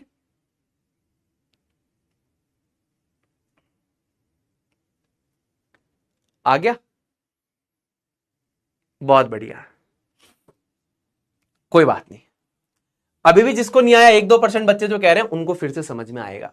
एक बार फिर से बता रहा हूं, पूरा दिमाग इधर लगाना, पूरा दिमाग इधर लगाना। ये साइंस की one of the most difficult topics में से है। अभी तो इसमें क्वांटम वॉन्टम स्टार्ट नहीं हुआ, नहीं तो पता नहीं कहां ही चला जाएगा, पर दिमाग लगाओगे तो समझ में आएगा। टेंशन मत लो, टेंशन लोगे तो नहीं आएगा। आराम से शांत दिमाग से सोचो। मैं तुम्हें कहानी सुना रहा हूं, तुम कहानी क्यों नहीं सुनना चाह रहे? यह कहानी है सिमाइला और सुनील भैया के मिलन की, साथ ही साथ मोहित भैया और राधिका के मिलन की। कहानी सुनोगे तो समझ में आएगी, सुनना ही नहीं चाहोगे तो कहां समझ में आएगी? ध्यान से सुनो, मजा आएगा, मजा आएगा, चिल। ये कांच की ट्यूब है, गैस डिस्चार्ज ट्यूब है, ठीक। इसमें ये एक मेटल यानी धातु का इलेक्ट्रोड लगा है, धातु से बना हुआ है। ये नेगेटिव टर्मिनल से कनेक्टेड है, और ये जिसके अंदर बेसिकली होल से ये पॉजिटिव टर्मिनल से कनेक्टेड है। यहां पर तुमने गैस ले रखी है, फॉर एग्जांपल हाइड्रोजन गैस ले रखी है। मैं अपने वैक्यूम पंप को ऑन करके मोस्ट ऑफ द गैस को बाहर निकाल देता हूं। निकाल दिया। जब मोस्ट ऑफ द गैस के पार्टिकल्स यहां से बाहर निकल गए तो यहां पर क्या हो गया? इनसाइड प्रेशर ऑटोमेटिकली क्या हो गया? रिड्यूस हो गया। प्रेशर मैंने 0.00 mm या 10⁻⁻6 atm तक कर दिया।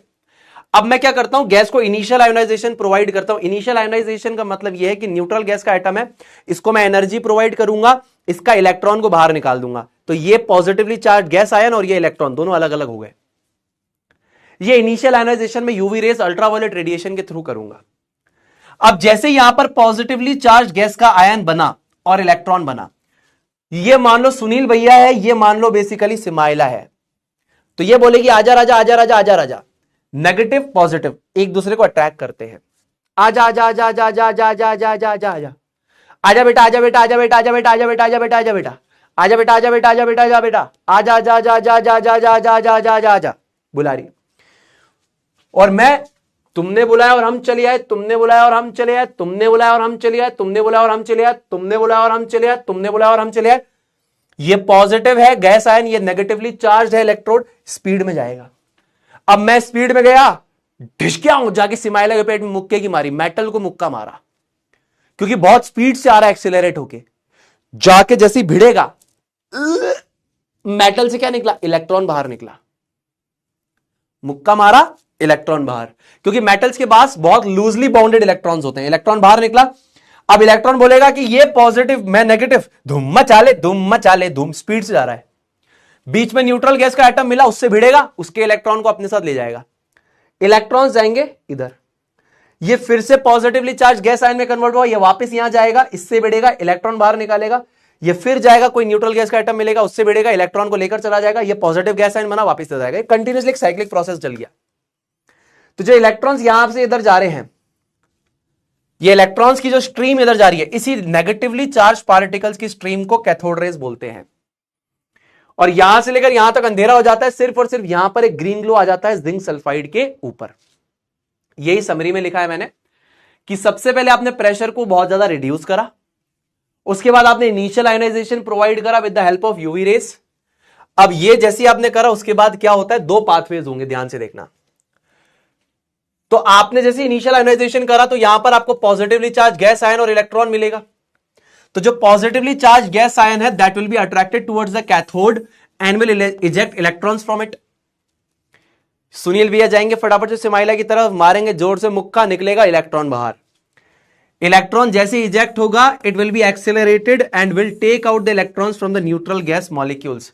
इलेक्ट्रॉन अट्रैक्ट हो, मतलब एनोड की तरफ जाने की कोशिश करेगा, बीच में न्यूट्रल गैस का एटम मिला, उससे भिड़ेगा, उसके इलेक्ट्रॉन को बाहर निकालेगा, अपने साथ ले जाएगा। ये जो न्यूट्रल गैस का एटम है बन जाएगा किसमें? पॉजिटिवली चार्ज गैस आयन बन जाएगा वापस, ये वापस जाएगा कैथोड की तरफ। अब ये जो इजेक्टेड इलेक्ट्रॉन्स हैं, ये क्या करेंगे? Electrons will be attracted towards anode, that is the metal electrode which is perforated. तो सबसे पहले जो इनिशियल आयोनाइजेशन करा हमने, तो पॉजिटिवली चार्ज गैस आयन और इलेक्ट्रॉन्स बने। अब एक इलेक्ट्रॉन्स ये है जो डायरेक्टली सीधा एनोड की तरफ जाएंगे, और पॉजिटिवली चार्ज गैस आयंस जो होंगे वो कैथोड की तरफ जाएंगे, कैथोड से भिड़ेंगे, कैथोड से इलेक्ट्रॉन को बाहर निकालेंगे, ये इलेक्ट्रॉन्स जाएंगे टुवर्ड्स द एनोड, बीच में न्यूट्रल गैस एटम से स्ट्राइक करेंगे, उसके इलेक्ट्रॉन को लेकर भी एनोड पे जाएंगे। ये न्यूट्रल गैस का एटम वापस आपका पॉजिटिवली चार्ज गैस एन बनेगा, इस तरफ आएगा। ठीक है, हमारा मेजर फोकस किस पे होना चाहिए?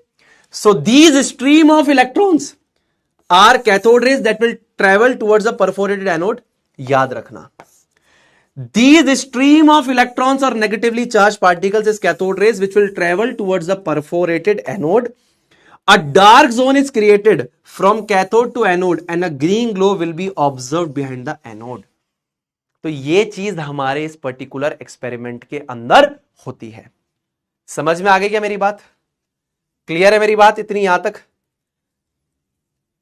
अब अगर अभी भी नहीं आया तो मेरे दोस्त फिर एक बार रिकॉर्डेड लेक्चर को वापस से देखना, क्योंकि अब 4 से 5 बार मैं तुम्हें बता चुका हूं, मल्टीपल टाइम्स रिपीट कर दिया, तो जिनको आया उनका समय वेस्ट होगा। तो एक बार आए भैया लिख दीजिए। अभी भी नहीं आ रहा, इसका मतलब या तो तुम क्लास में लेट आए थे या तुम्हारा ध्यान नहीं था। मेजॉरिटी बच्चा मुझे कह रहा 99% की मुझे आ गया, उसके साथ मैं गलत नहीं कर सकता कि अब मैं और रिपीट करूं, है ना। 99% बच्चा देखो यही लिख रहा है, 1% भी अब तो कोई नहीं लिख रहा कि नहीं आया, सबको आ गया। तो अगर तुम्हें नहीं आया तो तुम लेट आए हो, और लेट आए हो या तुम्हारा ध्यान कहीं और है, तो उस चक्कर में मैं बाकी बच्चों का नुकसान नहीं कर सकता। समझो भाई, प्लीज समझो। बाकी बच्चे बेवकूफ नहीं, उनका मैं समय वेस्ट नहीं कर सकता। वो कहेंगे भैया हम बेवकूफ है कि हमको आपने 1 घंटे से रोका हुआ एक ही टॉपिक पे। आप लेट आए हो बेटा, आप रिकॉर्डेड देख लेना, ठीक है, जस्टिफाइड है, बहुत बढ़िया। जो लेट आया है उसके लिए जस्टिफाइड है कि आप लेक्चर को रिकॉर्डेड फॉर्म में आगे देखना। बाकी आप मेरे साथ चलना चाहो तो चल सकते हो। अब देखिए, किताब में सिर्फ ये प्रॉपर्टीज लिखी है, किसने प्रूव किया, कैसे प्रूव किया, कुछ नहीं बता रखा। किताब में सिर्फ इतना लिखा है, cathode raise travels in straight line. किसने प्रूव किया, कैसे प्रूव किया, मैं क्यों मान लूं, किसी को कोई मतलब नहीं है। हम बताएंगे, आप सुनील भैया बताएंगे आप, कोई बात नहीं। Cathode rays travel in straight lines, अब ये सीधी लाइन में ट्रेवल करती है, आप क्यों मानोगे? मतलब अभी तक जो कैथोड रेज यानी जो stream of negatively charge particles है, cathode rays is stream of negatively charge particles, जो कैथोड से एनोड तक जारी है, ये स्ट्रेट लाइन में ट्रेवल करती है। आप क्यों मानोगे? आपको किसी ने बताया, आप मान क्यों रहे हो कि सीधी लाइन में ट्रेवल करती है? आप देखो कैसे मानोगे। मुझे बताओ, अगर मेरे पास एक मोबाइल फोन है या मेरे पास कोई एक ऑब्जेक्ट है, और मैं क्या करता हूं, इस ऑब्जेक्ट के ऊपर यहां पर काफी ज्यादा लाइट डालता हूं,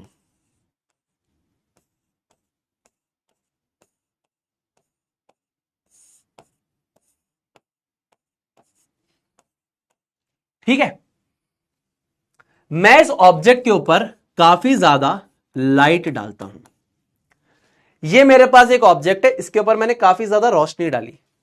मुझे एक चीज समझ में आती है, इस ऑब्जेक्ट की एक डार्क शेडो मेरे को यहां पर मिलती है,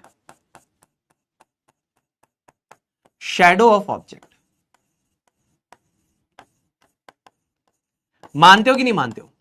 शेडो ऑफ ऑब्जेक्ट पी, इसको मैं मान लीजिए पी नाम दे देता हूं, ये पी ऑब्जेक्ट है। एक ऑब्जेक्ट मैंने यहां पर रखा है पी, इसके ऊपर मैं रोशनी डालता हूं।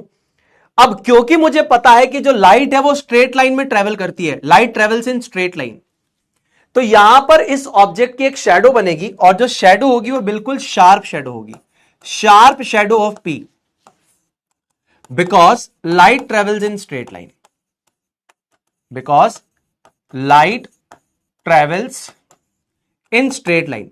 मेरे भाइयों और मेरी बहनों, क्या मैं आपको ये बात समझा पा रहा हूं? क्या समझ में आ रही है क्या मेरे दोस्तों? अगर यहां पर एक ऑब्जेक्ट में रख देता हूं पी, ये पी रख दिया, और अगर मैं यहां पर बहुत ज्यादा रोशनी डालता हूं, तो मैं ये देखता हूं कि यहां पर इसकी एक शार्प शैडो आ रही है, इसकी एक शार्प शैडो आ रही है। इसकी शार्प शैडो आने से मुझे समझ में आता है कि जो लाइट है वो स्ट्रेट लाइन में ट्रेवल करती है। अब ये सेम चीज के एनालॉजी को सबसे पहले किसने अप्लाई किया? ये सेम एनालॉजी, ये सेम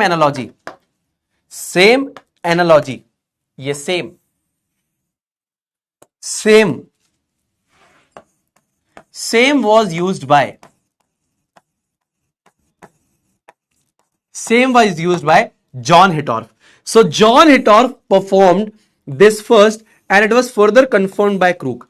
अब इसी चीज को जॉन हिटॉर्फ साहब ने सबसे पहली बार प्रूव किया कि आपकी जो कैथोड रेज है, नेगेटिवली चार्ज पार्टिकल्स की जो स्ट्रीम है, बिल्कुल स्ट्रेट लाइन में ट्रेवल करते हैं, सारे के सारे बिल्कुल सीधी लाइन में ट्रेवल करते हैं।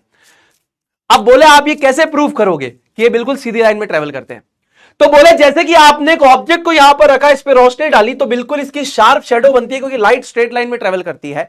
मैं ये प्रूव करूंगा कि कैथोड रेज भी स्ट्रेट लाइन में ट्रेवल करती है। बोले कैसे? बोले आपको मैं बताता हूं। बोले देखिए, आप ये एक मेल्टिस क्रॉस बोलते हैं इसको, ध्यान से सुनना बेटा क्या बोलते हैं। बोले आप एक मेल्टिस क्रॉस को उठाइए। किसको उठाना है? एक मेल्टिस क्रॉस को आप उठाइए, और इस मेल्टिस क्रॉस को आप यहां पर रख दीजिए, कैथोड और एनोड के बीच में रख दिया आपने। अब देखिए आप कि जैसे ही आपके यहां से ये पार्टिकल्स निकलेंगे, ठीक है ना, ये कैथोड रेज निकलेगी यहां से,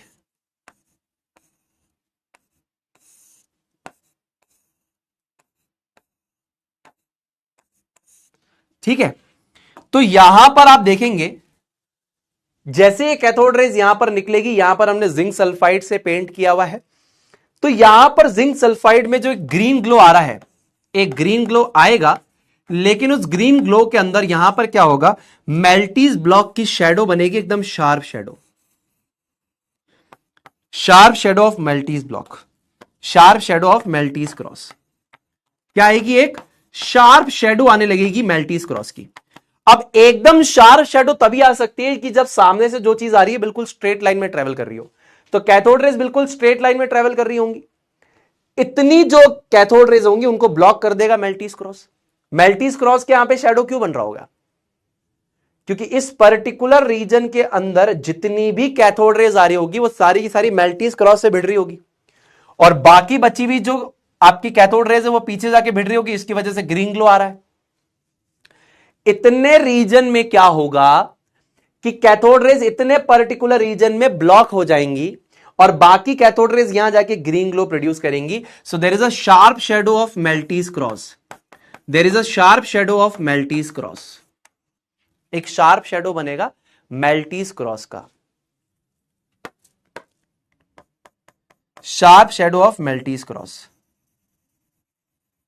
समझ में आ रही है बात?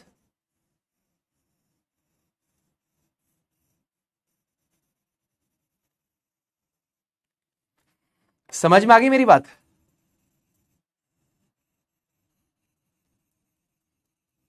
बस बहुत बढ़िया। ये देखो एक शार्प शेडो बनेगा।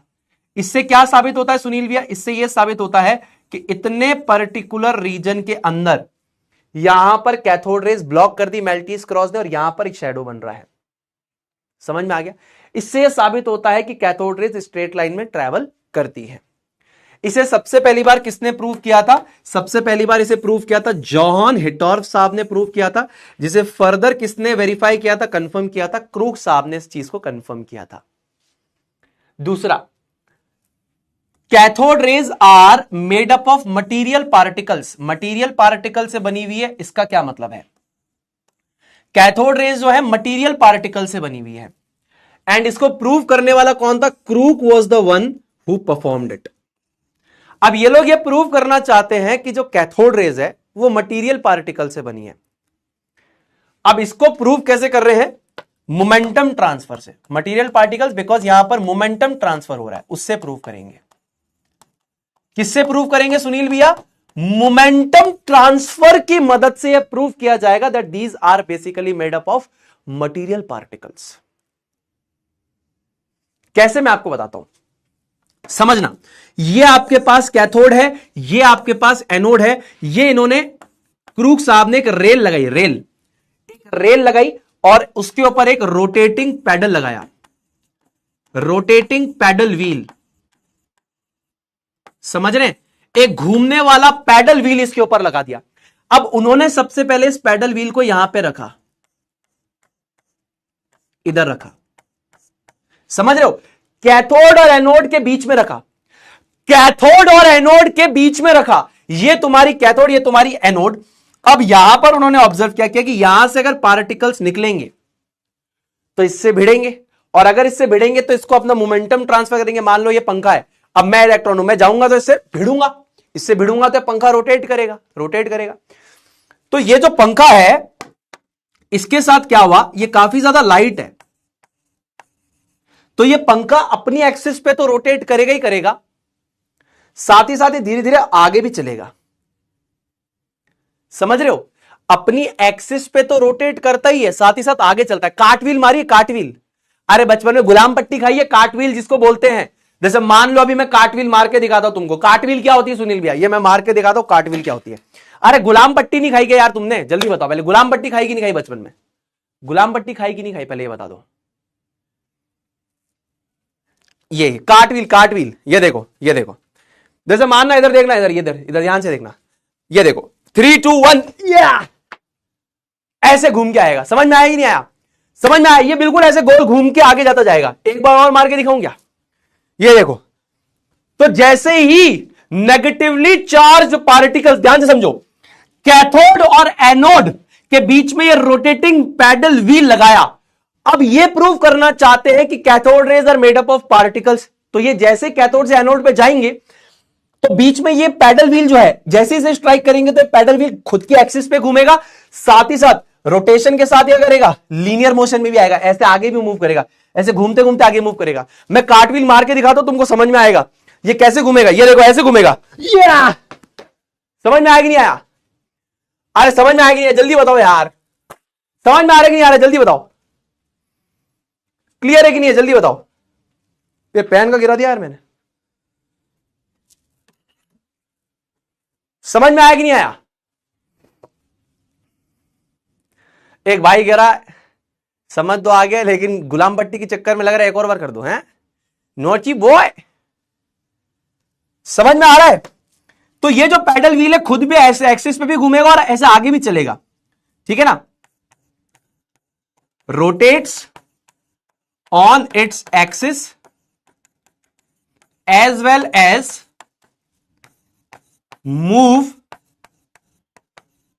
Towards anode. अपनी एक्सिस पे तो रोटेट करेगा ही करेगा, लेकिन साथ ही साथ एनोड की तरफ भी मूव करेगा। समझ में आया। तो ये कैसे प्रूव किया कि कैथोड रेज मटेरियल पार्टिकल से बनी है, तो ये मटेरियल पार्टिकल से बनी है, यानी कि मोमेंटम ट्रांसफर करती है। इसके लिए इन्होंने क्या करा, एक रोटेटिंग पैडल की व्हील को रख दिया। अब ये बोले कि अगर मान लीजिए कैथोड रेज निकलेगी तो इस पैडल व्हील से भिड़ेगी, तो ये स्पीड से निकलेंगे इलेक्ट्रॉन्स, तो ये घूमेगा। समझ रहे हो, इलेक्ट्रॉन्स निकलेंगे तो यहां पर इससे भिड़ेंगे, मोमेंटम ट्रांसफर होगा, तो ये अपनी एक्सिस पे तो घूमेगा, साथ ही साथ ये आगे भी चलता जाएगा, ऐसे। क्लियर है क्या, क्लियर है। सो क्रूक भाई साहब थे जिन्होंने सबसे पहली बार परफॉर्म किया। एक बार और गुलाम पट्टी का मजा आने लग गया। जिम्नास्टिक करते थे बचपन में, याद आ गई जिम्नास्टिक की, वाह वाह वाह, जिम्नास्टिक ओपी भैया जी, जिम्नास्टिक ओपी। ये रोटेटिंग पैडल व्हील क्लास में है भाई साहब, समझे, ऐसे घूम के जाएगा आगे। मजा आया कि नहीं आया, आ गया। बचपन में मेरी परफॉर्मेंस देखने के लिए लोग 10 रुपए की टिकट लेकर आते थे स्कूल में, जेब्रा परफॉर्मेंस कहते थे हम इसको। 10-10 रुपए की टिकट लेकर आते, तुमको फ्री में दिखा दिया मैंने, देख रहा हो तुम, मजा आया।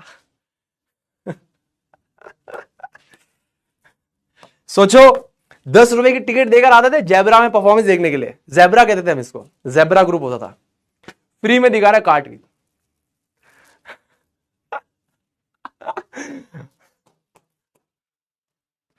चलो आ जाओ, सही है। अब ये सारी चीजें चलती रहेंगी। अब उसी के अंदर प्रॉपर्टीज ऑफ कैथोड रेज के अंदर एक और प्रॉपर्टी आती है हमारे पास, समझ रहे हो। 2 प्रॉपर्टी तुमने समझ ली है। तुमको प्रॉपर्टीज ऑफ कैथोड रेज में सबसे पहली प्रॉपर्टी स्ट्रेट लाइन में ट्रेवल करता है, वो समझ में आ गया। Made up of material particles, ये समझ में आ गया। तीसरा पॉइंट, अब ये आदमी जो है, मैं इसको कहता हूं सबसे बावड़ा आदमी यही है। क्या वो सबसे बावड़ा आदमी यही है? कि सुनील भाई सबसे बावड़ा आदमी क्यों है, मैं आपको भी बताता हूं। पहले तो ये वाला पॉइंटर नीचे वाला बाद में बताऊंगा मैं, तो इसको हटा देता हूं यहां से। क्या ये विलियम कार्ल रोइंगटन ये सबसे ज्यादा बावड़ा आदमी है। बताओ क्यों? क्या ये अपनी बीवी से प्यार ही नहीं करता? क्या क्यों प्यार ही नहीं करता बीवी से? ये क्यों प्यार नहीं करता भैया? ये अपनी बीवी से प्यार क्यों नहीं करता है? एक बात बताओ, तुम जिससे प्यार करोगे तुम उस पर एक्सपेरिमेंट थोड़ी करोगे। एक्सपेरिमेंट मैं भी बहुत करता हूं, लेकिन खुद पे करता हूं। ऐसा थोड़ी होगा मान लो मेरी गर्लफ्रेंड आई, मेरी लुगाई आई, तो मैं उसके ऊपर एक्सपेरिमेंट कर रहा हूं, क्या भाई तुम आना ये हाइड्रोजन तुम जला के देखना, क्या पता फटफुटा जावे। ये बावड़ा था कि भाई कशी लुगाई, कहेंगे शहीद हो गई मेरी लुगाई, तो एक्सपेरिमेंट करते करते बेचारी लुगाई को ही नहीं छोड़ा इसने, समझ रहे हो। हाँ ये सही एकदम तरीका। मेरे को ऐसा लगता है ये आदमी दुखी था अपनी लुगाई से, ये आदमी दुखी था अपनी लुगाई से, गलती से एक्सपेरिमेंट किया सक्सेसफुल हो गया। ये सोच रहा था बावड़ी का हाथ ही चला जाएगा, निपट जाएगी छोरी। क्यों मजे, मजे तो हुए नहीं, एक्सपेरिमेंट सक्सेसफुल हो गया। बेटा औरत पावर होती, ताकत होती है, ये मजे ले रहा था। तो बात है 1895 की। ओहो सुनील भैया क्या बात कह दी आपने, मजा आ गया। ये बावड़े ने क्या किया, विलियम कार्ल रोइंगटन नाम है भाई साहब का। देखो क्या किया, एक्सीडेंटली डिस्कवर करी इन्होंने, accidentally discovered an even more penetrating form of radiation which he called X-ray radiation. जो आज के जमाने में आप एक्सरे देखते हो ना, जब आप जाते हो तो आपका हड्डियों के एकदम स्कैन हो जाता है, भाई हड्डी टूटी है कहां से, सॉफ्ट एक्सरे का स्कैन होता है वो। हार्ड एक्सरे डालोगे तो छेद कर देगी शरीर में, सॉफ्ट एक्सरे होती है वो, इसी से बनी।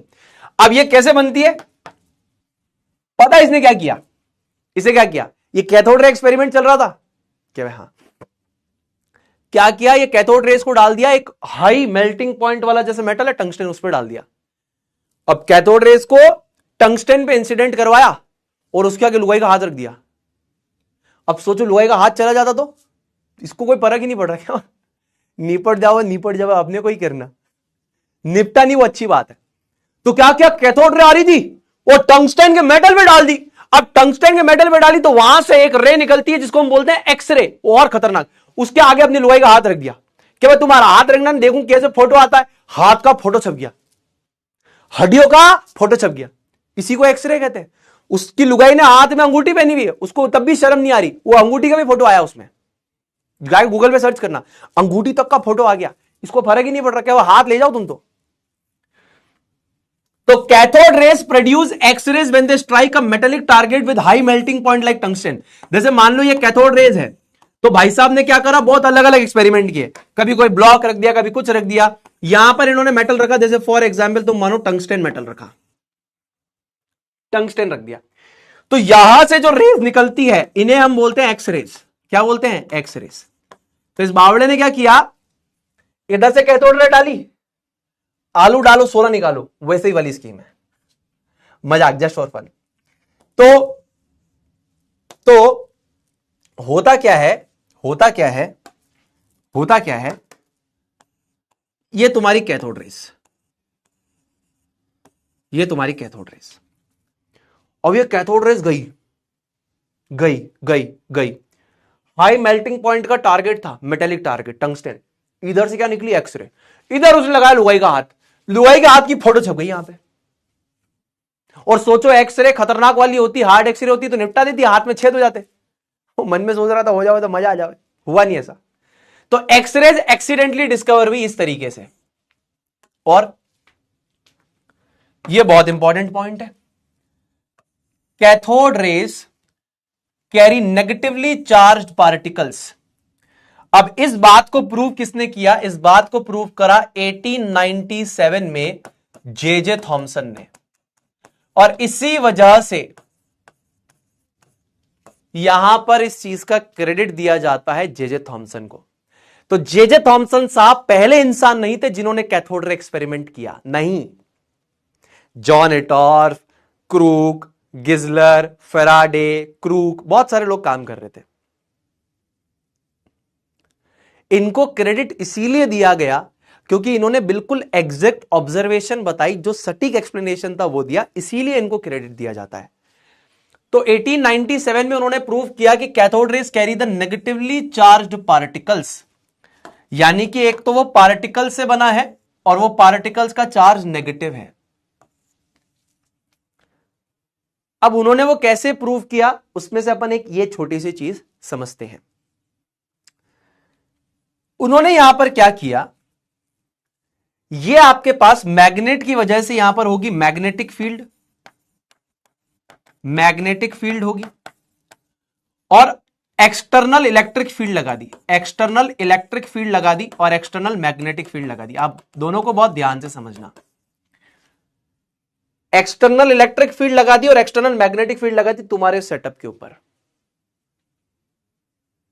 ठीक है। ध्यान से देखो, इधर देखो, इधर देखो, इधर देखो। अरे यार इधर पूरा फोकस करो यार, आराम से आराम से आराम से। 1897 में जे थॉमसन साहब ने यह प्रूव करा कि आपकी कैथोड रेज में नेगेटिवली चार्ज्ड पार्टिकल्स होते हैं, ठीक है। अब पहला तो पार्टिकल से बना है, दूसरा नेगेटिवली चार्ज पार्टिकल से बना है। अब इसको करने के लिए उन्होंने क्या किया, एक्सटर्नल इलेक्ट्रिक फील्ड और एक्सटर्नल मैग्नेटिक फील्ड का इस्तेमाल किया। आपके सेम सेटअप पे एक्सटर्नल इलेक्ट्रिक फील्ड और एक्सटर्नल मैग्नेटिक फील्ड लगा दी, ये दोनों एक दूसरे के परपेंडिकुलर है।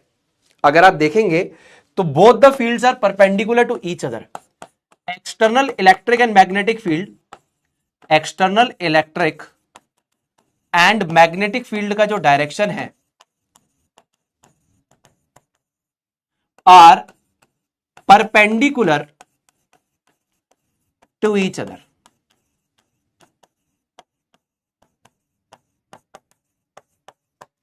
इनका जो डायरेक्शन है वो एक दूसरे के बेसिकली क्या है, परपेंडिकुलर है। The direction of the magnetic and the electric field is basically perpendicular to each other, ठीक है। अगर यहां पर ओनली एक्सटर्नल इलेक्ट्रिक फील्ड को ऑन किया जाए, सिर्फ एक्सटर्नल इलेक्ट्रिक फील्ड को ऑन किया गया, तो थॉमसन ने क्या बताया, थॉमसन ने क्या बताया, ध्यान से सुनना। मान लो सिर्फ और सिर्फ एक्सटर्नल इलेक्ट्रिक फील्ड ऑन होगा, तो उन्होंने क्या बोला कि आपके इलेक्ट्रॉन्स की ट्रेजेक्टरी कुछ इस तरीके से होगी। मतलब ये बाद में उन्होंने प्रूव किया, बोले आपके पार्टिकल्स जो हैं वो आपकी फ्लोरोसेंट या फॉस्फोरोसेंट स्क्रीन जो है, इसको आप फॉस्फोरोसेंट भी बोल सकते हो, फॉस्फोरोसेंट। तो उन्होंने बोला कि अगर मान लीजिए मैंने सिर्फ इलेक्ट्रिक फील्ड को ऑन करा, तो ये जो ग्लो है आपका वो यहां पर मुझे नजर आ रहा है, इधर यहां पर ऊपर की तरफ नजर आ रहा है। अब ये जो पार्टिकल्स है इधर की तरफ क्यों गए, दिमाग लगाने वाली बात है। तो एट पॉइंट ए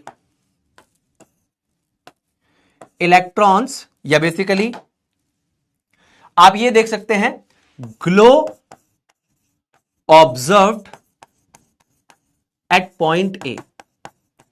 अब आपको इसमें यह समझ में आना चाहिए कि आपके इलेक्ट्रॉन्स इधर डिफ्लेक्ट कर गए, क्यों। अब थॉमसन को कैसे पता लगा कि ये जो पार्टिकल्स है नेगेटिवली चार्ज है, थोड़ा सा दिमाग लगाना।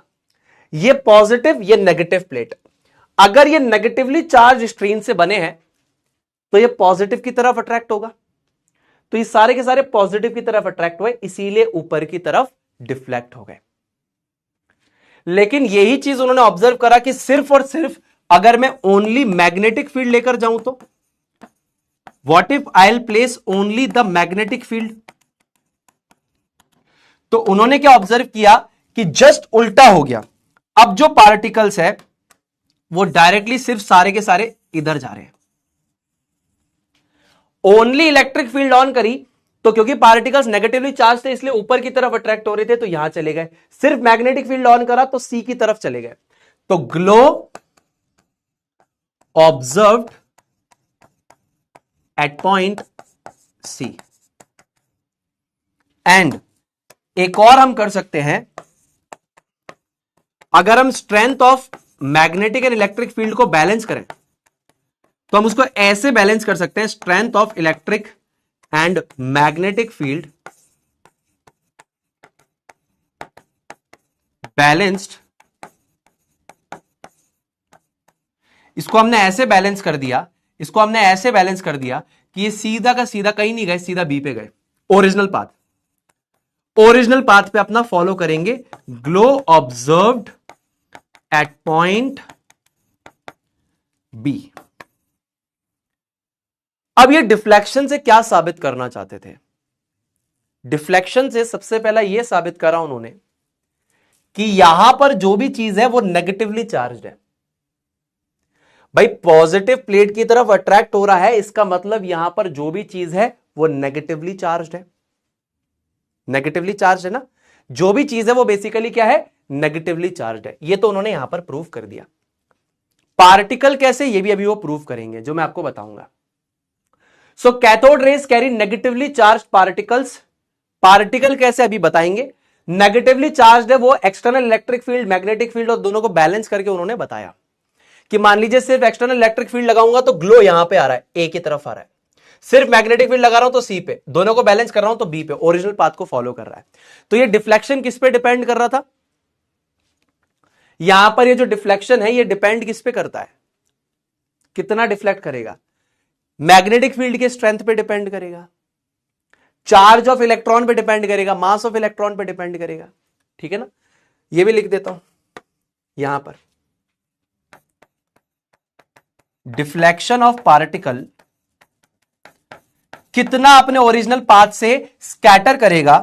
Deflection of particle depends on, ध्यान से सुनना बेटा, ध्यान से सुनना, किस पे डिपेंड करेगा, मास ऑफ पार्टिकल कितना ज्यादा भारी है, दूसरा charge of particle, mass of particle, दूसरा चार्ज ऑफ पार्टिकल और तीसरा strength of magnetic and electric field. कैसे सुनील भैया,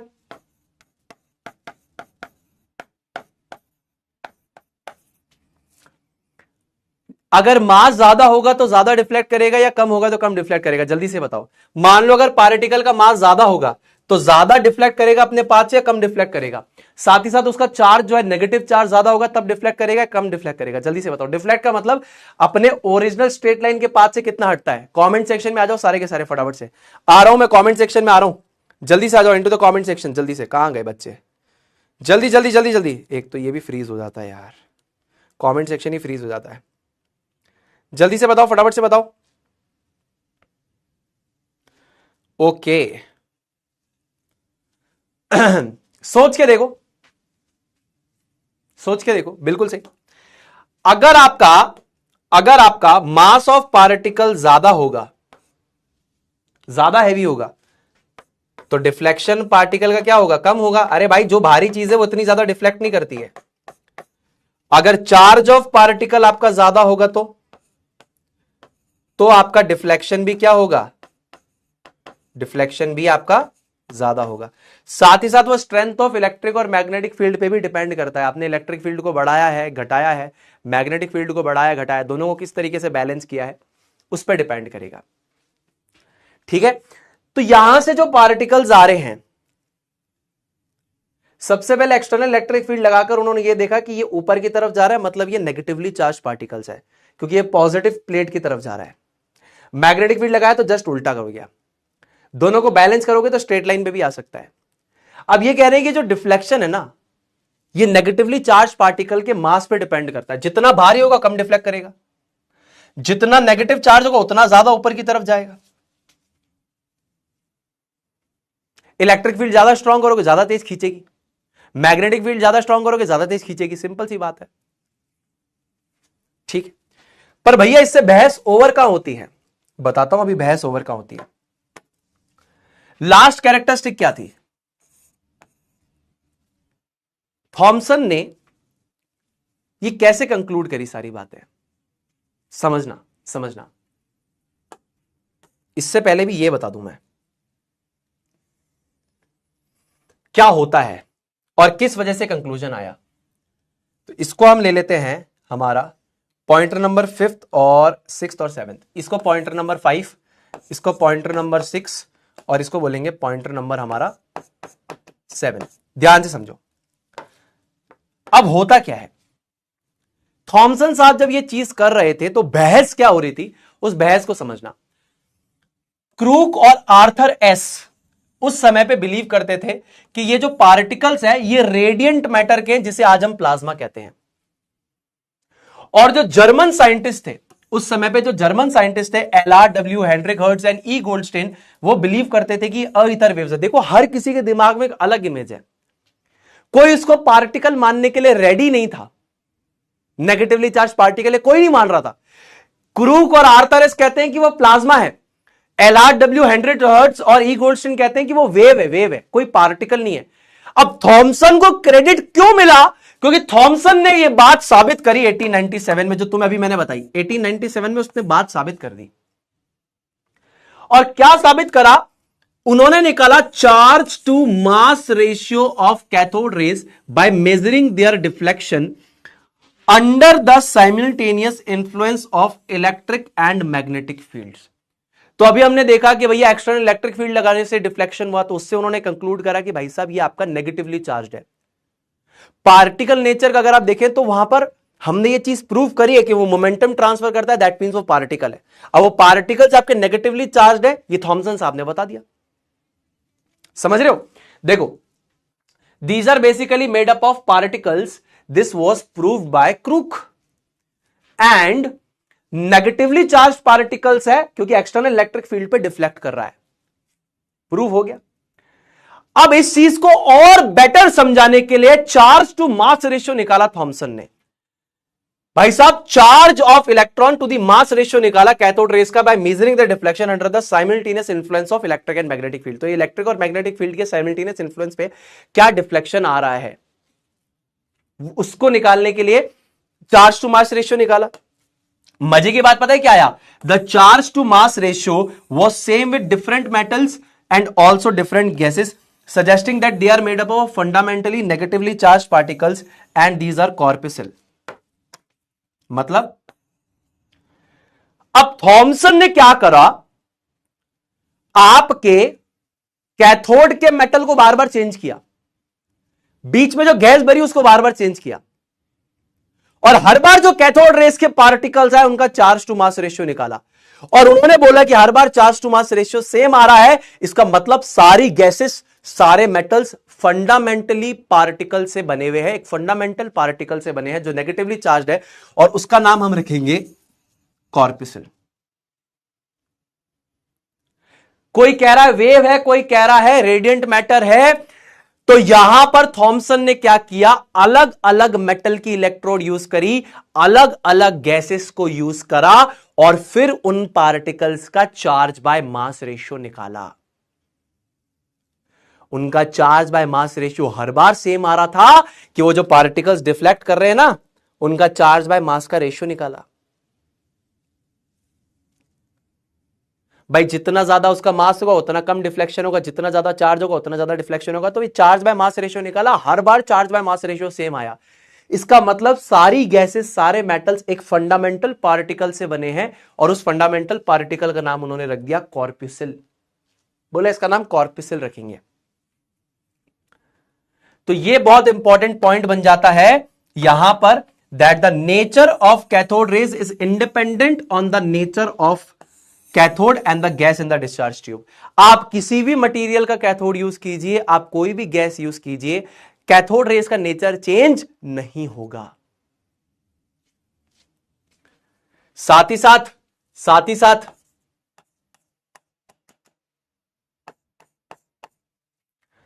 charge to mass ratio was found to be, यहां पर जो चार्ज टू मास रेशियो आपका आया दैट वॉज -1.75 इंटू 10 की पावर 11 कूलम्स पर किलोग्राम। ये आया आपका charge to mass ratio. And corpuscle को लेटर हमने इलेक्ट्रॉन नाम दिया, थॉमसन ने इसका नाम कॉर्पस्कल रखा था, इलेक्ट्रॉन इसको नाम दिया आफ्टर जीजे स्टोनी ने 1874 में एक रिसर्च पेपर दिया था, जहां पर उन्होंने बोला कि फ्यूचर में कोई ऐसा पार्टिकल आ जाए जिसकी ऐसी कुछ प्रॉपर्टीज हो तो आप प्लीज उसका नाम इलेक्ट्रॉन रख देना। तो जीजे स्टोनी के रिसर्च पेपर की मदद से इसका नाम इलेक्ट्रॉन रखा गया। इसका नाम क्या था? कॉर्पस्कल था, थॉमसन ने जो रखा, बाद में इसका नाम इलेक्ट्रॉन हुआ। तो ये पूरी थ्योरी है कि यहां पर किसी ने कैथोड रेज को यहां पर बोला कि वो मेड अप ऑफ पार्टिकल्स है, भाई साहब ने यहां पर प्रूव किया कि वो नेगेटिवली चार्ज पार्टिकल्स है। अब वो नेगेटिवली चार्ज पार्टिकल हर किसी में प्रेजेंट है, भाई नेगेटिवली चार्ज पार्टिकल्स आपने प्रूव कर दिया, कैथोड रेस के अंदर क्या है, नेगेटिवली चार्ज पार्टिकल्स है। पर वो नेगेटिवली चार्ज पार्टिकल फंडामेंटल तो तब होगा जब आप उसको अलग अलग गैसेस पे, अलग अलग कैथोड के मटेरियल पर प्रूव करके दिखाओ कि हां भाई ये सबके अंदर है और यही पार्टिकल है। तो इसीलिए ये प्रूव करने के लिए कि यही पार्टिकल सबके अंदर प्रेजेंट है, फंडामेंटली हर सब्सटेंस में इलेक्ट्रॉन प्रेजेंट है, इसके लिए उन्होंने चार्ज बाय मास रेशियो निकाला।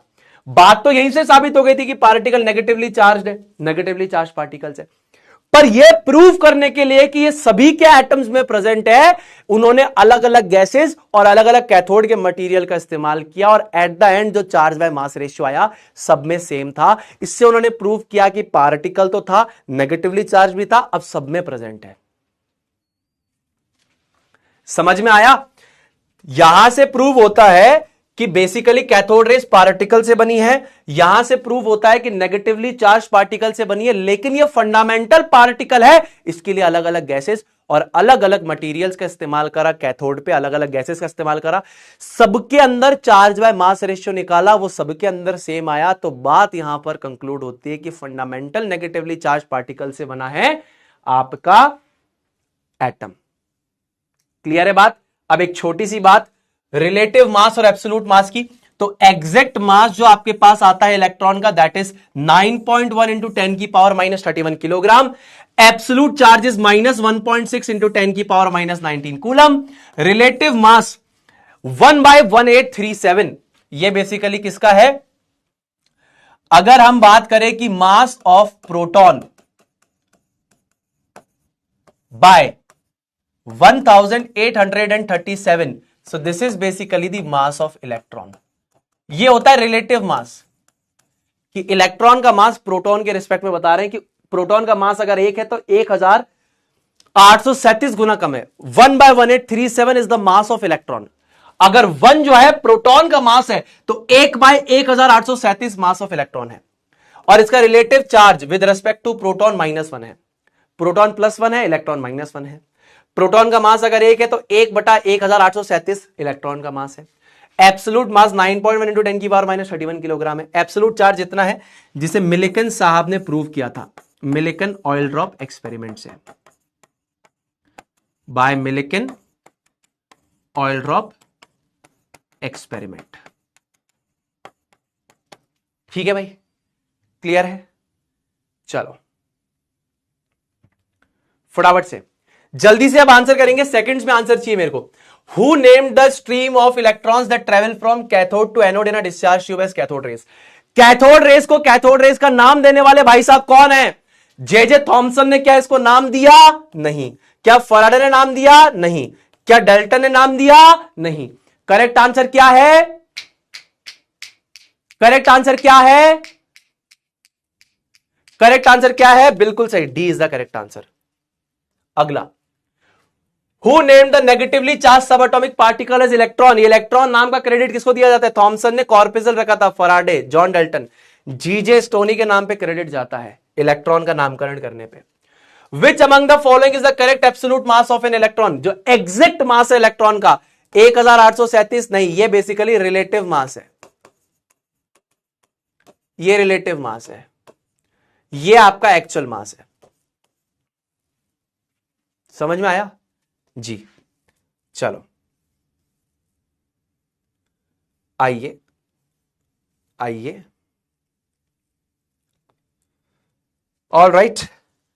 तो अगर अभी तक आपने मेरे टेलीग्राम ग्रुप को ज्वाइन नहीं करा है तो आप मेरे ऑफिशियल टेलीग्राम चैनल को ज्वाइन कर सकते हैं। एंड बस आज की क्लास को एंड करेंगे यहीं पर, इसी बात के साथ आज की क्लास को हम एंड करना चाहेंगे। यही कहूंगा, यहां पर चैप्टर थोड़ा नया है पर डिफिकल्ट बिल्कुल भी नहीं है। जब हम किसी चीज को पहली बार पढ़ते हैं दोस्तों, हमें लगता है कि बहुत मुश्किल है।